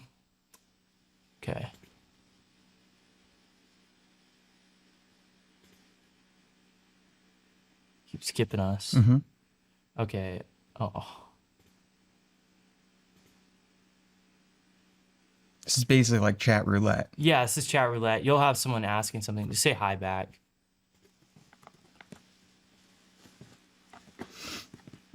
Say, what are you doing?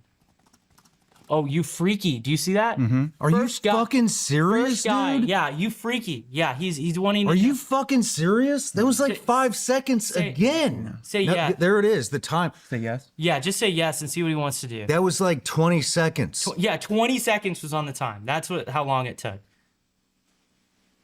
Are you actually? Let's just see what he's gonna say. He's probably gonna try to get us on either Snapchat or Discord. No, Oh, he's trying friend? to add us. Should we what's add he- him? No, I wouldn't add him. Just see. How do you say? You can just skip him, honestly. But yeah, I mean, You can just see. It's already there. Yeah. It's Yeah. already fucking there. Mm-hmm. You can just skip this guy. Oh my gosh, that was like the first fucking guy. Yeah, this guy. This is what people are wanting to do to your kids on this game. Yeah. Hi. One question. Okay. Let's No see. fucking way. What do you think dude. his question? Are Are you- you freaky? He's gonna say it. Yeah. Holy shit! Are you fucking? It is very F-bomb laced, and I apologize for that. But if you're a parent, especially a parent with a young kid, these types of things are not just happening on Roblox. These things are happening on all kinds of different platforms. And again, people are inserting different groups and chats. This guy basically says there's several apps that you should absolutely not let your kid be on. It's made me reevaluate some of the things. I'm gonna have to take another look at my 15-year-old's phone and see what he's been on. And but it's like things like this so there's a whole story that goes on, and there's several, countless stories of girls being targeted and snagged and gang raped and all kinds of just sick, crazy things. But the other part of it is, the bullying and the conversations and the, putting pornographic material in front of your kids without there's just so many things that are going on out there.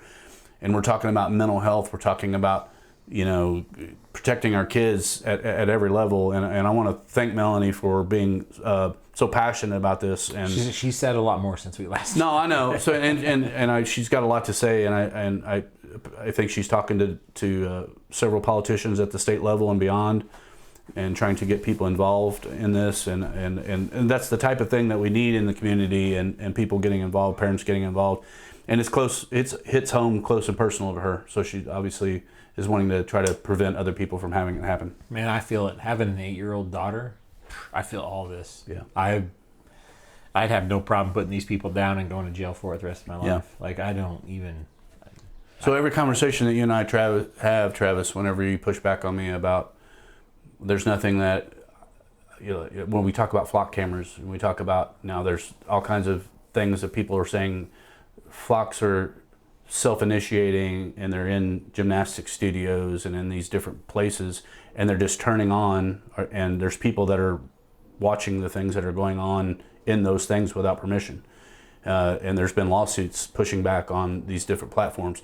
And so my only point whenever I'm pushing back and saying, no, I don't want a camera in a school. I don't want any more cameras than, if I want to have one around my house to protect my house from someone doing something bad, that's on me. But I'm not going to. Why do you want them around your house if you don't want them in the classroom? Well, that's totally different. Protection of your child. Yeah, but protecting my child isn't having a camera in there looking at them in their room that somebody can get access to and look and also be looking at them in their room. That's the overlap and the where I think having this creeping technology is going to cause problems. Like if we do it with the best of intentions, with safety, we want them, of course, having a flock camera success story is fantastic, and we can stop maybe this person from running into someone because we tracked them right here and we know they're heading in this direction. Fantastic. Those are not the outcomes that I'm talking about here. It's it's like, I think my wife says it a lot, and the criminal justice system basically says they want to have 10 people walk free that are guilty rather than having one innocent person in jail. You reverse engineer that, and I know it's different whenever it's your kid. That's true. So part of it is like beyond a reasonable doubt. The reason why, a jury of your peers, if one person doesn't believe you're guilty on that jury, then you're not guilty. So it's that protection against the bad scenario that, like, well, it shouldn't be 10 to 1. I don't know where I'm going with this, really, with specific back to the point of too much technology, not good. Too many cameras, to me, not good. I don't want someone watching me walk down the street. When I walk out of my neighborhood and I'm walking down the street, why does someone be able to need to watch me on my whole path and know where I'm at all the time? I don't want that. And I understand, yes, if I have my phone on me and I don't have it where it's not tracing me, if I don't leave it back at the house, they can do that. That's on me. But I just, this is where I'm always going to kind of push back on you, and not because I don't agree with how it makes you feel, the protection that you think it might provide. It's the unintended consequences, I guess. That's how they caught the shooter of the most recent shooting, was through the flock cameras. Right. Well, actually, they caught the driver, and then the driver gave up the shooters. But well, the story that you were talking about with the Joint Task Force, I think those people were found via flock as well. Yeah. And that's how they got on top of them before they shot they shot the guy. No, one of them survived, one of them didn't. I don't remember how it all went down. But to circle back and kind of end this clip with, I strongly recommend everyone watch this podcast with Sean Ryan, and we need to do a better job of having these conversations in our community with what's going on in our school. I firmly believe this is a place where EVSC should be really having regular conversations with our kids, and this is where I would want to know what that curriculum is and what they're talking about. But you're not going to have every parent that's going to listen to us talk about this and then take the actions to know these are the things that you have to do to protect your kids from online predators. Right. But if you were talking to them when they're in your class and saying, here's all these different platforms and things that are going on, here's the signals that you can look for. If people are asking you these questions, what's it called? I don't have Phishing or trolling or whatever. I don't have it in front of me here. Maybe you could share if you have it. But there is, I think it's Friday. They are having at North High School a security, some type of gathering to talk about how to help your kids be secure online. Do you have that information? Yeah, I shared that with you somewhere, didn't I? I'm not sure. I think you did. Well, so that hang on. Let's see. I think I might have sent it to you on Facebook. I know it's Friday. This coming Friday, the 24th. There is a digital safety summit. I'm getting ready to pull it up. National Children's Alliance, Central High School. Let's see here, from 5 to 8. Did you pull it up? I didn't see it there. Let's see. You mean you go to your monitor? Yeah. So if you all are on Facebook, you're watching live right now. You obviously can go there. But Holly's House posted this. I think Lieberman Technologies is putting on a digital safety summit Friday, April 24th, and I think Travis already said that, 5 to 8 p.m. In person. I think they even said food was going to be. Yeah, food is going to be there. I'm going to either join virtually or go there. Yeah, I mean, I think this is definitely a conversation that's worth participating in. I probably won't go there, but I'll definitely check in on it online. Hopefully they're going to record it and I can watch it afterwards if I don't, because the Friday nights with us are really crazy with a 15-year-old kid. Yeah, check this out. I think if you, like I said, go to Holly's House on Facebook. That's the only place that I've seen. I'm probably Lieberman Technologies might have it on their page as well. And you can register that way. Probably if you register, they'll know how much food they need to have. That's probably what they want you to register for. Yeah. Sorry, I got a bad tickle, guys. Okay. All right, so we talked about crime. Did you say anything or what you wanted to say about the IURC? We haven't that whole situation gone there yet. Yeah, let's start a whole new segment. Yeah, so let's. I think we've done a pretty good job of talking about the things I wanted to talk about. Let's circle back around to. I mean, you and Travis participated and went to the IURC meeting, right? You didn't. I went to the budget meeting. The budget. Okay. Which was eye-opening all on its own. But Yeah. And you went to the IURC. Yeah. Okay, so just kind of just kind of frame why we're talking about this. So for those that haven't been tuned into the Centerpoint conversation, basically this was a conversation having to do with our skyrocketing energy costs. Right. Politicians, or at least and Centerpoint and the IURC, at least are superficially listening to people. My question is, like, where's the rubber hitting the road, and what's actually going to transpire because of these things? And I think that's on us to make sure that stuff, the dots connect there. But kind of give us your insider perspective of that, that whole thing and your thoughts on it. So yeah, there's been enough pushback and a new group of commissioners for the IURC. So it actually opened an investigation into electricity rates in the state, primarily focused around, I believe, the big five. They brought them in, which included Centerpoint and NIPSCO. It kind of let them tell their story of why rates need to be where they are. And then after that, opened a listening session at ONEP with IURC. It started out with local representation, kind of speaking, pleading that, we're struggling, we're hurting. The room was, I don't know, 2/3 full maybe. About how many people would that equate to? I'm guessing there was somewhere around 150 citizens, okay, and probably 20 better than the budget meeting. Representatives. And it was interesting to me because the chairman did cut the representation portion. he said, look, we know you wanted to talk, but we want to hear from the ratepayers. That's why we're here. I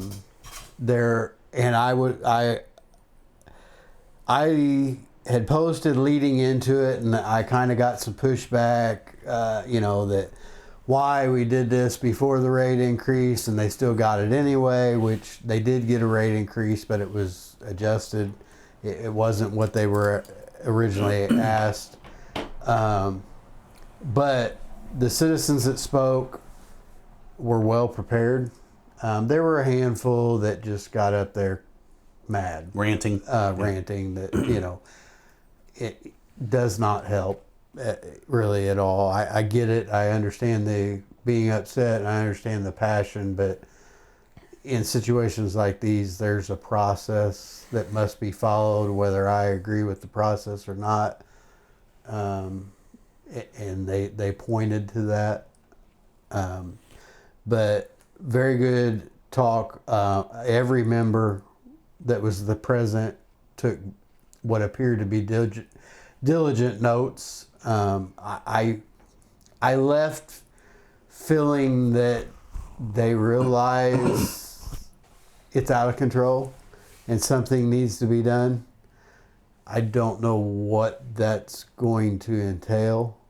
Well, more than just the kilowatt hour billing, I think there's been a lot of just random fees and things that are showing up that are causing issues. I ended up speaking at the podium as well that evening. I had a pre-written speech for myself that I pretty much crumpled up and threw away because after hearing so many go before me, I was just going to echo. Yeah. So I kind of ad-libbed. I did bring up, I had filed a complaint with the IURC, and they actually had written me back in reference NIPSCO as my utility provider instead of Centerpoint. And I made sure to point that out, actually kind of sarcastically, because I more or less said, if you can't get this right, why would I have faith that you're going to do right? Regulating. Their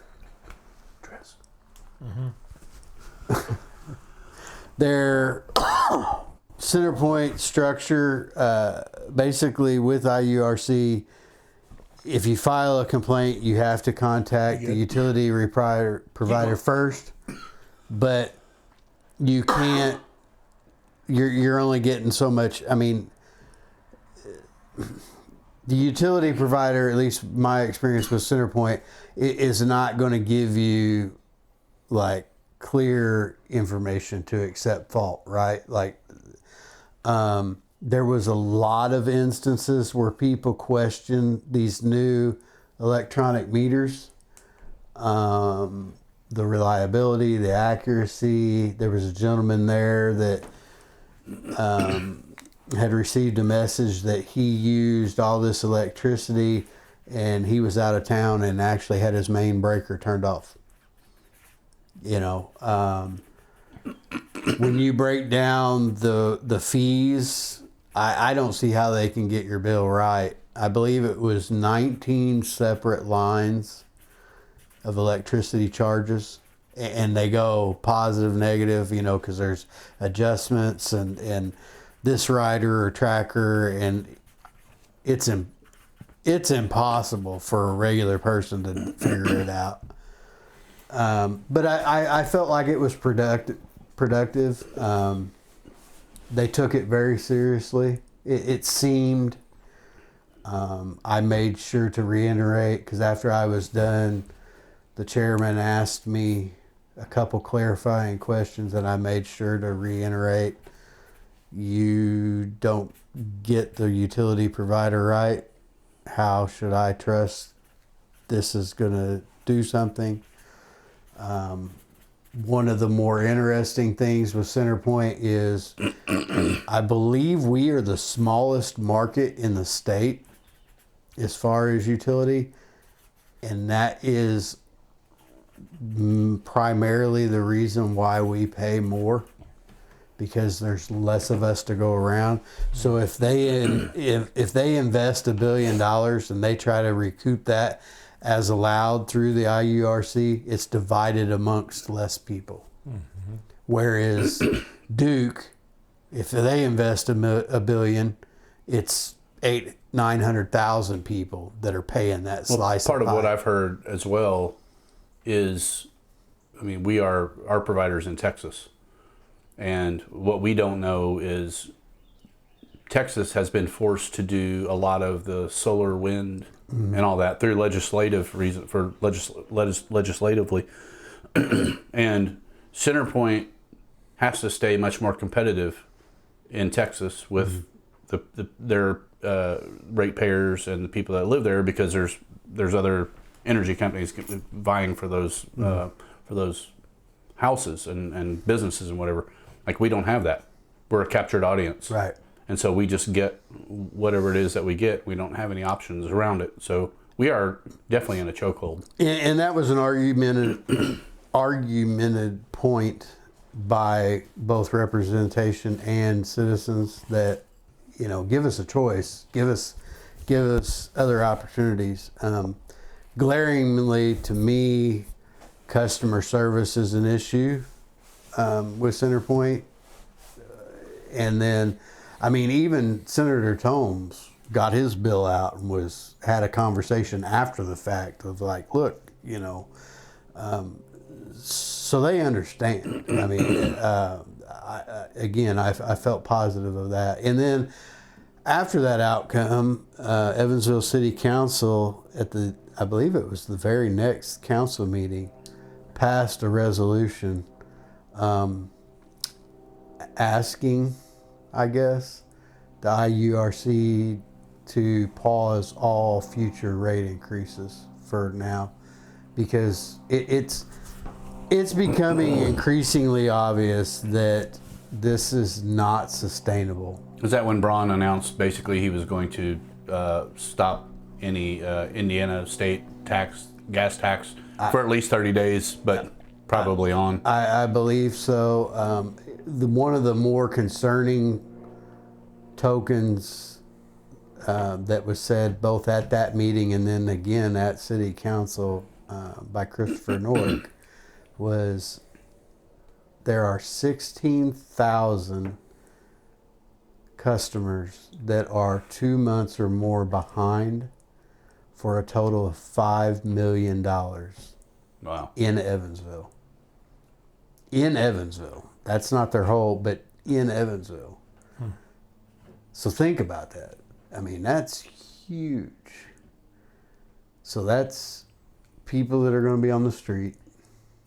Again, it's an issue that, we talk about economic development, we talk about attracting business, we talk about, which that's a whole nother conversation how they pay their rates. But how can you attract talent? How can you attract business when it's this out of control? I mean, and I would argue at this point,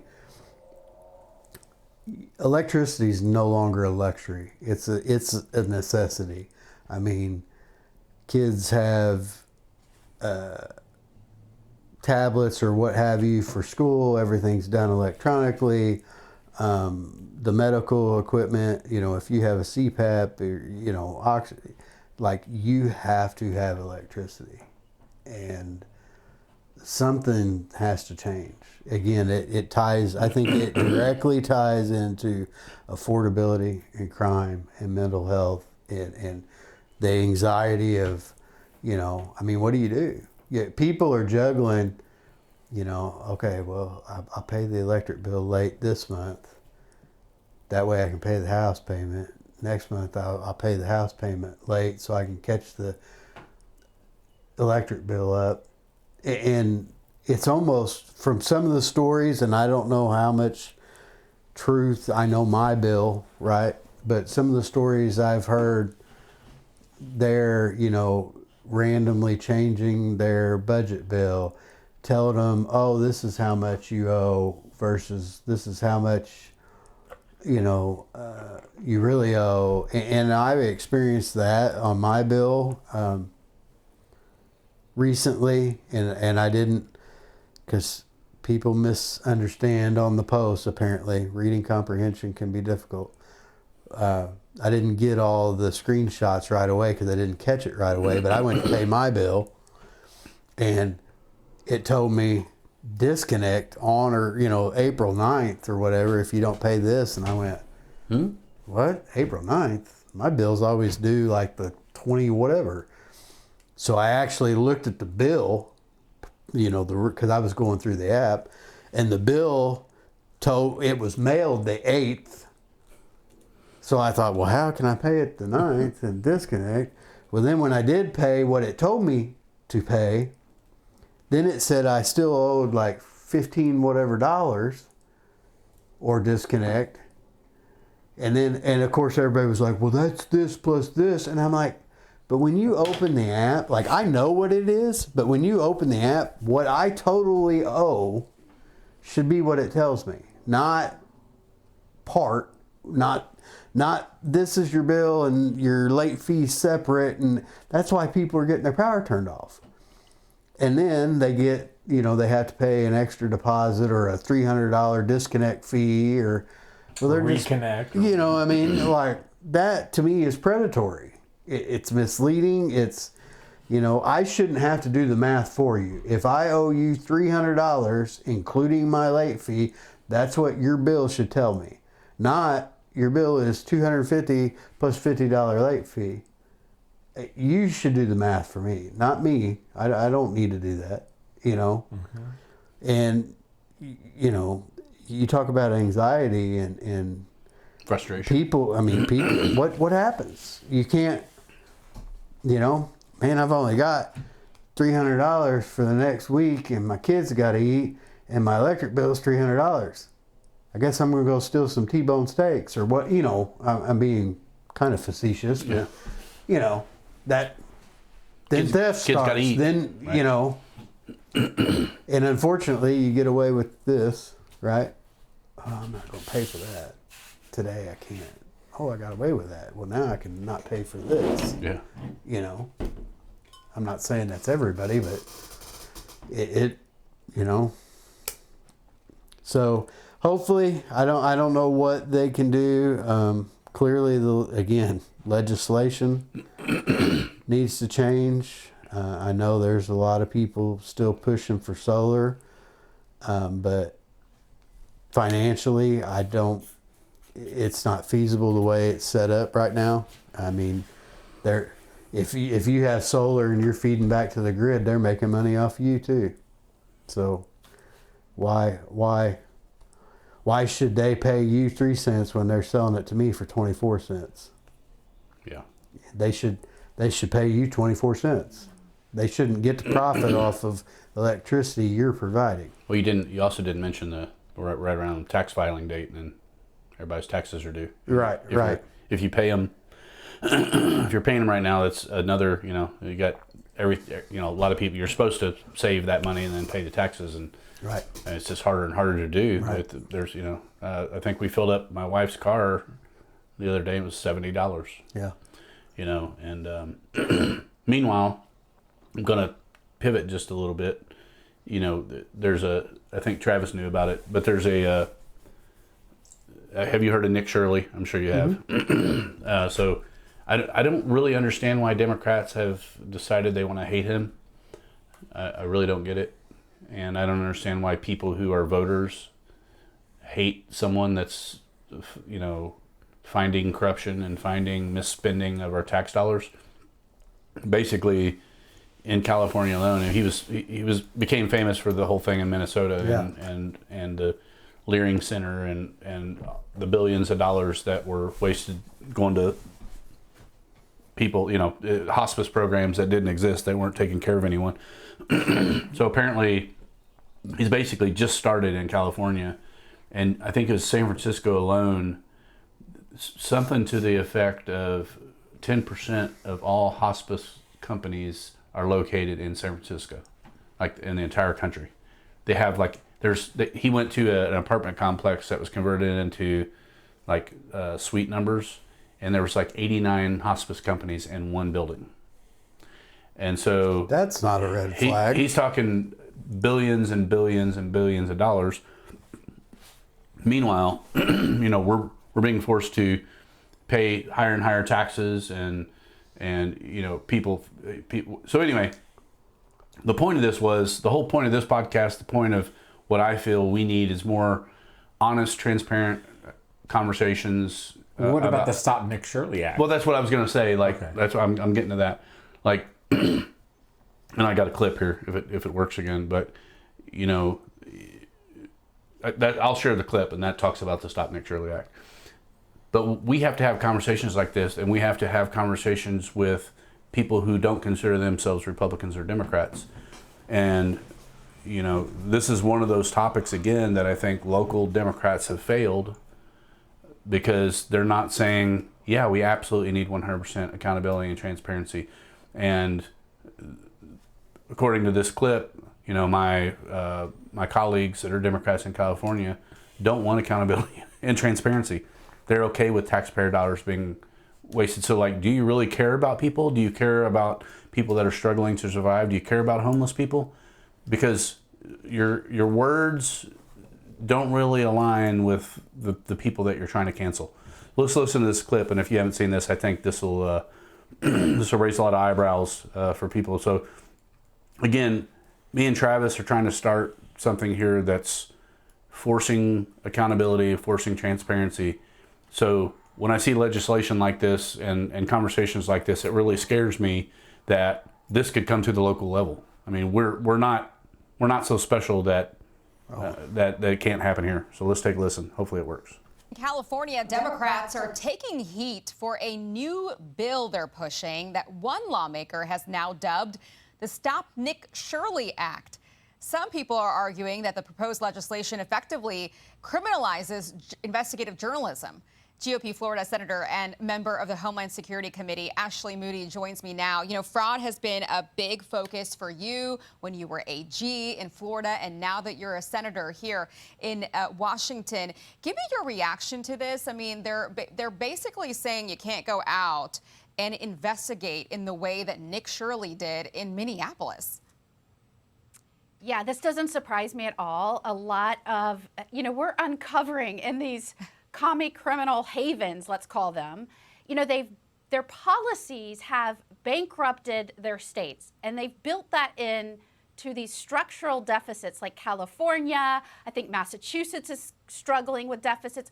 All of these policies that they're implementing don't drive real market-driven prosperity. In fact, it wrecks true markets and the ability of a state to thrive, like Florida, right? Compare and contrast. We run a deficit every year. So then they go and cry to the federal government, we need all these grants, we need all this money, and they push that money out to these NGOs and other organizations, which through all kinds of grants, health grants, you name it. You saw some of the stuff coming through COVID or even green energy during Biden, just pushing out billions and billions of dollars. And then when you have Americans like Nick Shirley showing up and saying, where's my taxpayer money going? You're using so much of it to shield and cover up what you're pushing to, I would say illegally, to illegal immigration or other things. Now they want to cover it up. They want to stop any way of an American taxpayer coming in and demanding transparency. They've already been shutting out Congress and its oversight. They definitely did that during the Biden administration. And now they're seeing Nick Shirley have some success. They're going to try and cover up and block anybody like that from coming in. So it doesn't surprise me at all. Yeah, it does make you wonder, like, what? So, again, I'm a nonpartisan guy. I do lean right. I would be open and honest about that. I definitely do not lean left on a lot of things. But when it comes to just wasting money, fraud and abuse, like if you're okay with the government giving money to criminals and forcing taxpayers to pay for it, taxpayers that are already have an affordability crisis. I mean, California, people are fleeing that state by the droves. And I mean, even here in Evansville, people are moving out of the city, and we are, and they are moving people into the city, but they're not the same tax rate, whatever. So we're going to have more and more budget deficit because we're driving away higher income earners, and we're pulling in people that are already living off the system. And so, show this clip, or show this screenshot here, Trav. So we reached the point in the matrix where the government officials who are guilty of fraud are creating laws that will imprison the people investigating their crimes. I thought that was like really kind of pinpointed where I hope at least one of the channels in this podcast that we're creating together is holding people accountable. And I just, our local media, I think they all go in and do their jobs. I know many people in local media, but their hands are tied. I mean, they're funded by corporations, they're funded by pharmaceutical companies, they're funded by Centerpoint, and so they can't go force the issue and ask the difficult questions and demand things from people that we need. And I think largely what the conversation that we've been having, Chris and Travis, is we are where we are because of how we've behaved in the past and what we've allowed. And I think this is just another one of those things that we've allowed mediocrity, and we're not asking enough questions. So that's what I'm dedicated to doing that, and I appreciate all the support. Quick shout out to our supporters. Jerry Rogers, thank you very much, my friend, for supporting us. Lawn Masters, they've done some treatments on our yard here, and it's looking better and better every day. I appreciate that. Jeff Bossy, we're getting ready to name a podcast studio after. So I don't think you and I have talked about that yet, Travis. And my friend Jason Greer and his family are supporting us. So he does carpet cleaning. So if you guys if you want to support me without supporting me directly, look out to the people that support the podcast, and give them some business and tell them that we sent you if you don't mind. You guys have anything else you want to dive into? I've got several things, but we're losing Travis over here, and you're looking a little sleepy, Trav. I'm just resting on my fist here. Whatever this is called. I'm resting my eyes on my fist. I'm just resting my eyes in between.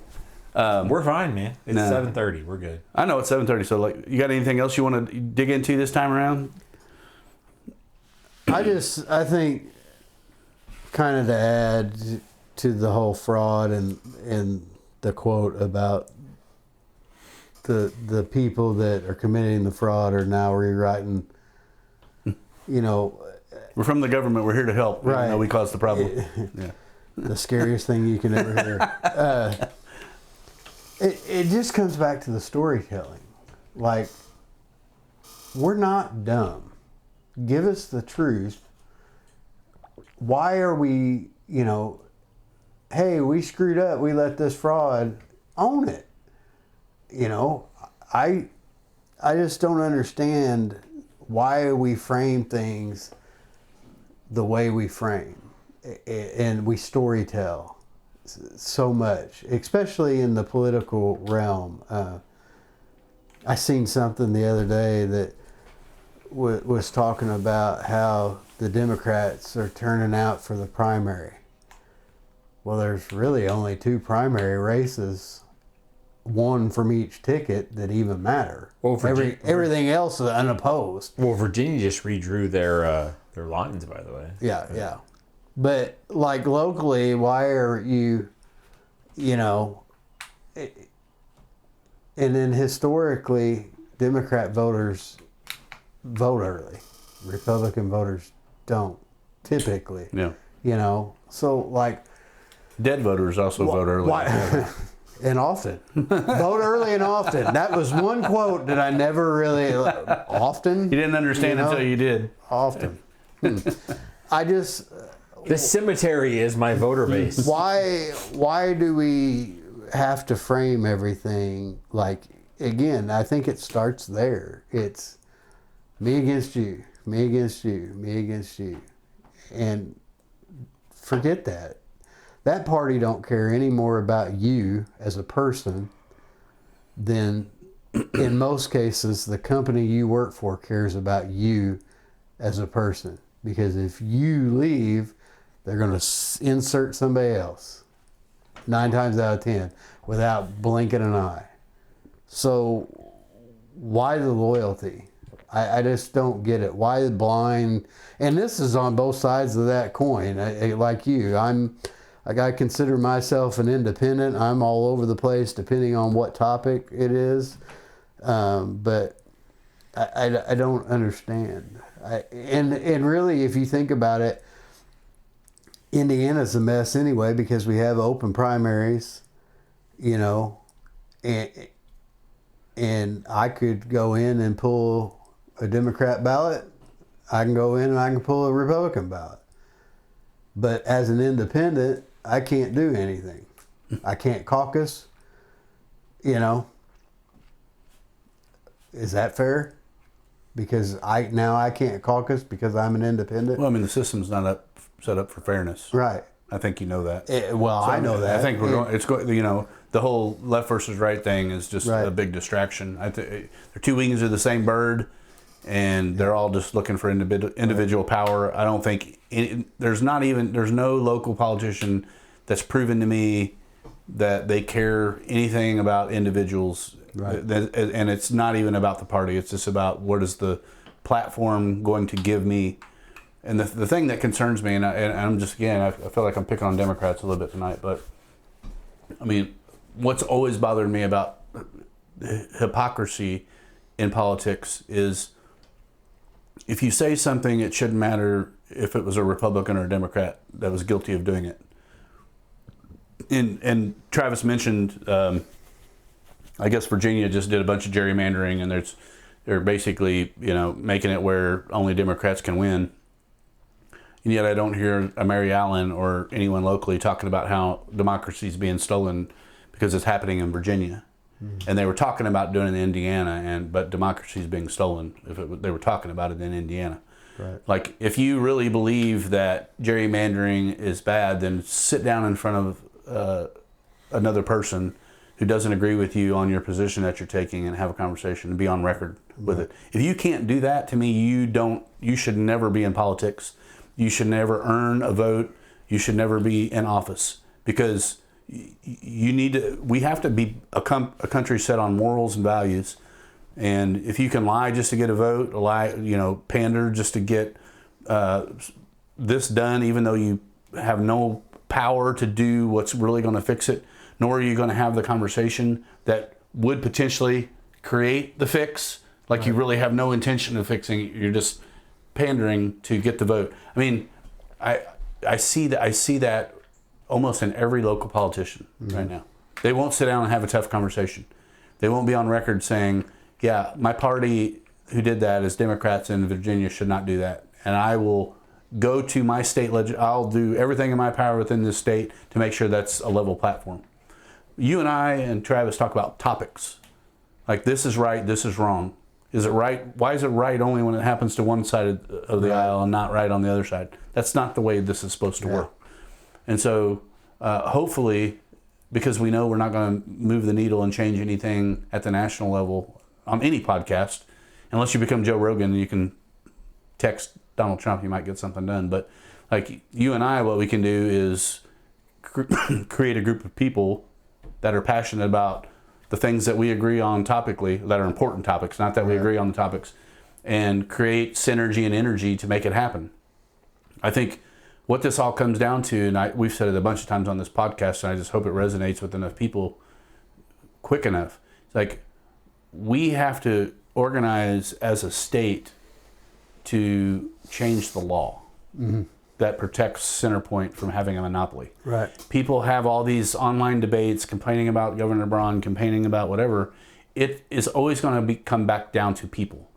And I'm sorry, but if you're a lobbyist and you're in the wind and solar energy group, and that's the only thing you care about, so you're pushing for policies that are supporting that and that only because that's what you think the solution is, you're not here to solve a problem. Right. Well, That's the reason why we're here. right. You're not here for the people. No. Because not everybody can afford a $50,000. The reason why our power is so more expensive now is because Texas went largely wind and solar, and they're pushing that cost to us. And rather than using the coal beneath our feet because it's not clean, I mean, we could be energy independent.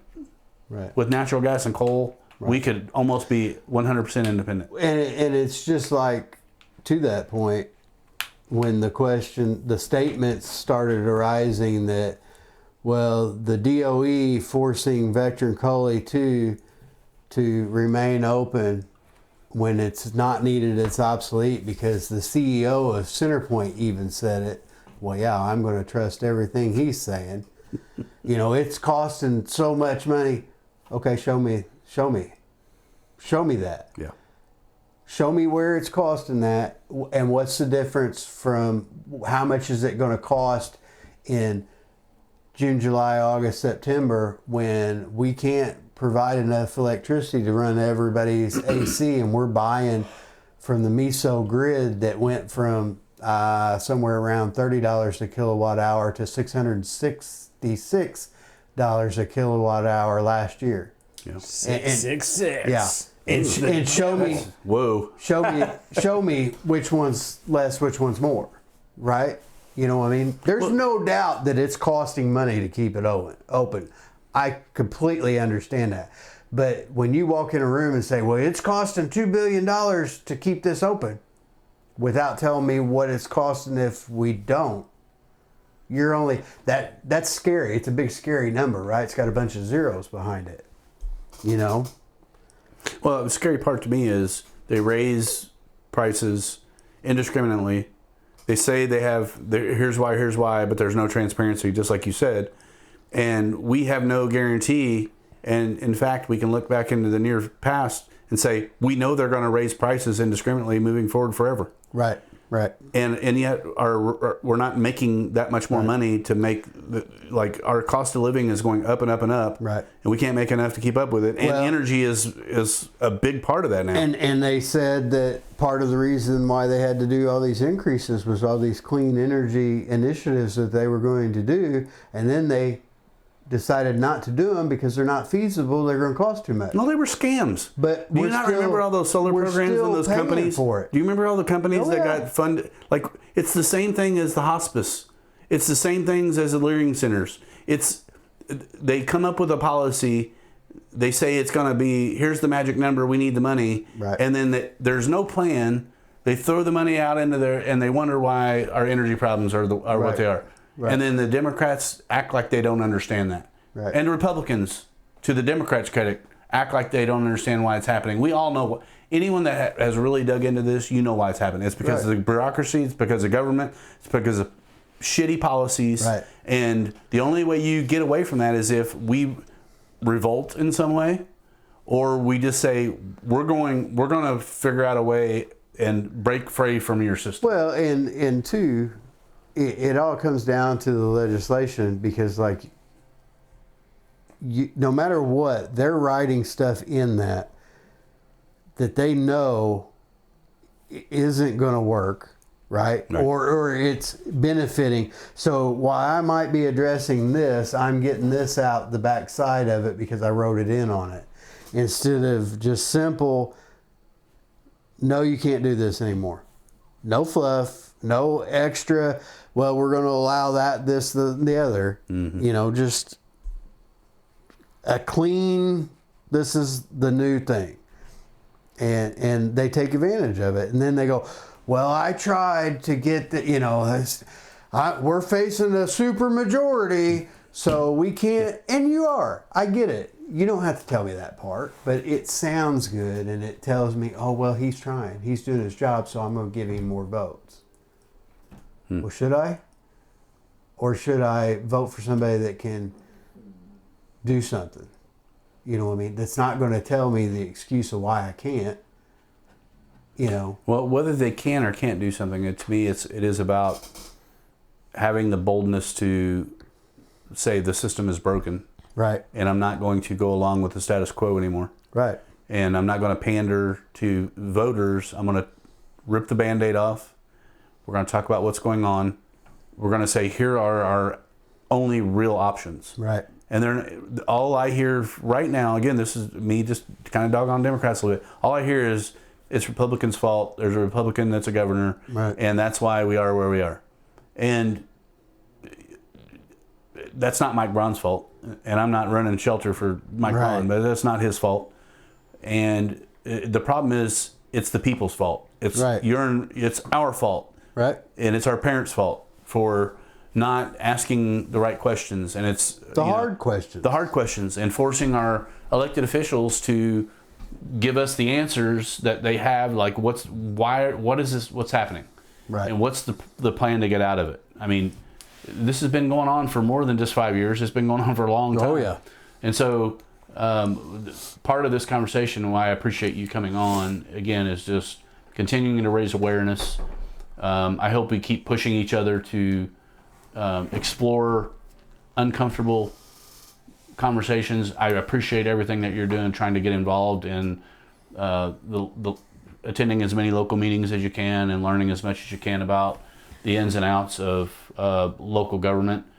And I feel like, you know, we absolutely have to have more conversations, not from, you know, the fact that we're going to get 10,000 views or 10,000 followers from a conversation like this, but it's, you know, everything that we're saying is being documented, and it's like, okay, so who else do we need to include on this conversation? Who else can help us gather energy and forces to actually fight back about the things that are going on? Mm-hmm. And I'm open to anyone on either side of the aisle, or an independent, or whatever you want to, whoever you consider yourself to be, join the fight, get involved. I mean, we absolutely have to have that. So I appreciate you coming on. I probably the next time we meet, we might be in a new podcast studio. We'll sit you down there. Looking forward to, hopefully, I think the goal, Travis, is early, mid-May. We should have a functional studio. If we get all the equipment. Well, I mean, we got everything. The only thing we're missing is speakers, and if I have to take the JBL, even though it's annoying, I will take the JBL. But the speakers should be here in the next day or two. So I think we'll be good. I think our next episode could possibly be from the new space. Okay. Well, we could put that pressure on us, but that would just mean I said possibly. Don't pressure me. Yeah. So I appreciate everyone that's listened, and hopefully we're going to impress upon you that it's important to get involved in these conversations. Pay attention to what your kids are seeing online. Get involved in Centerpoint conversations. Get involved in your local government, and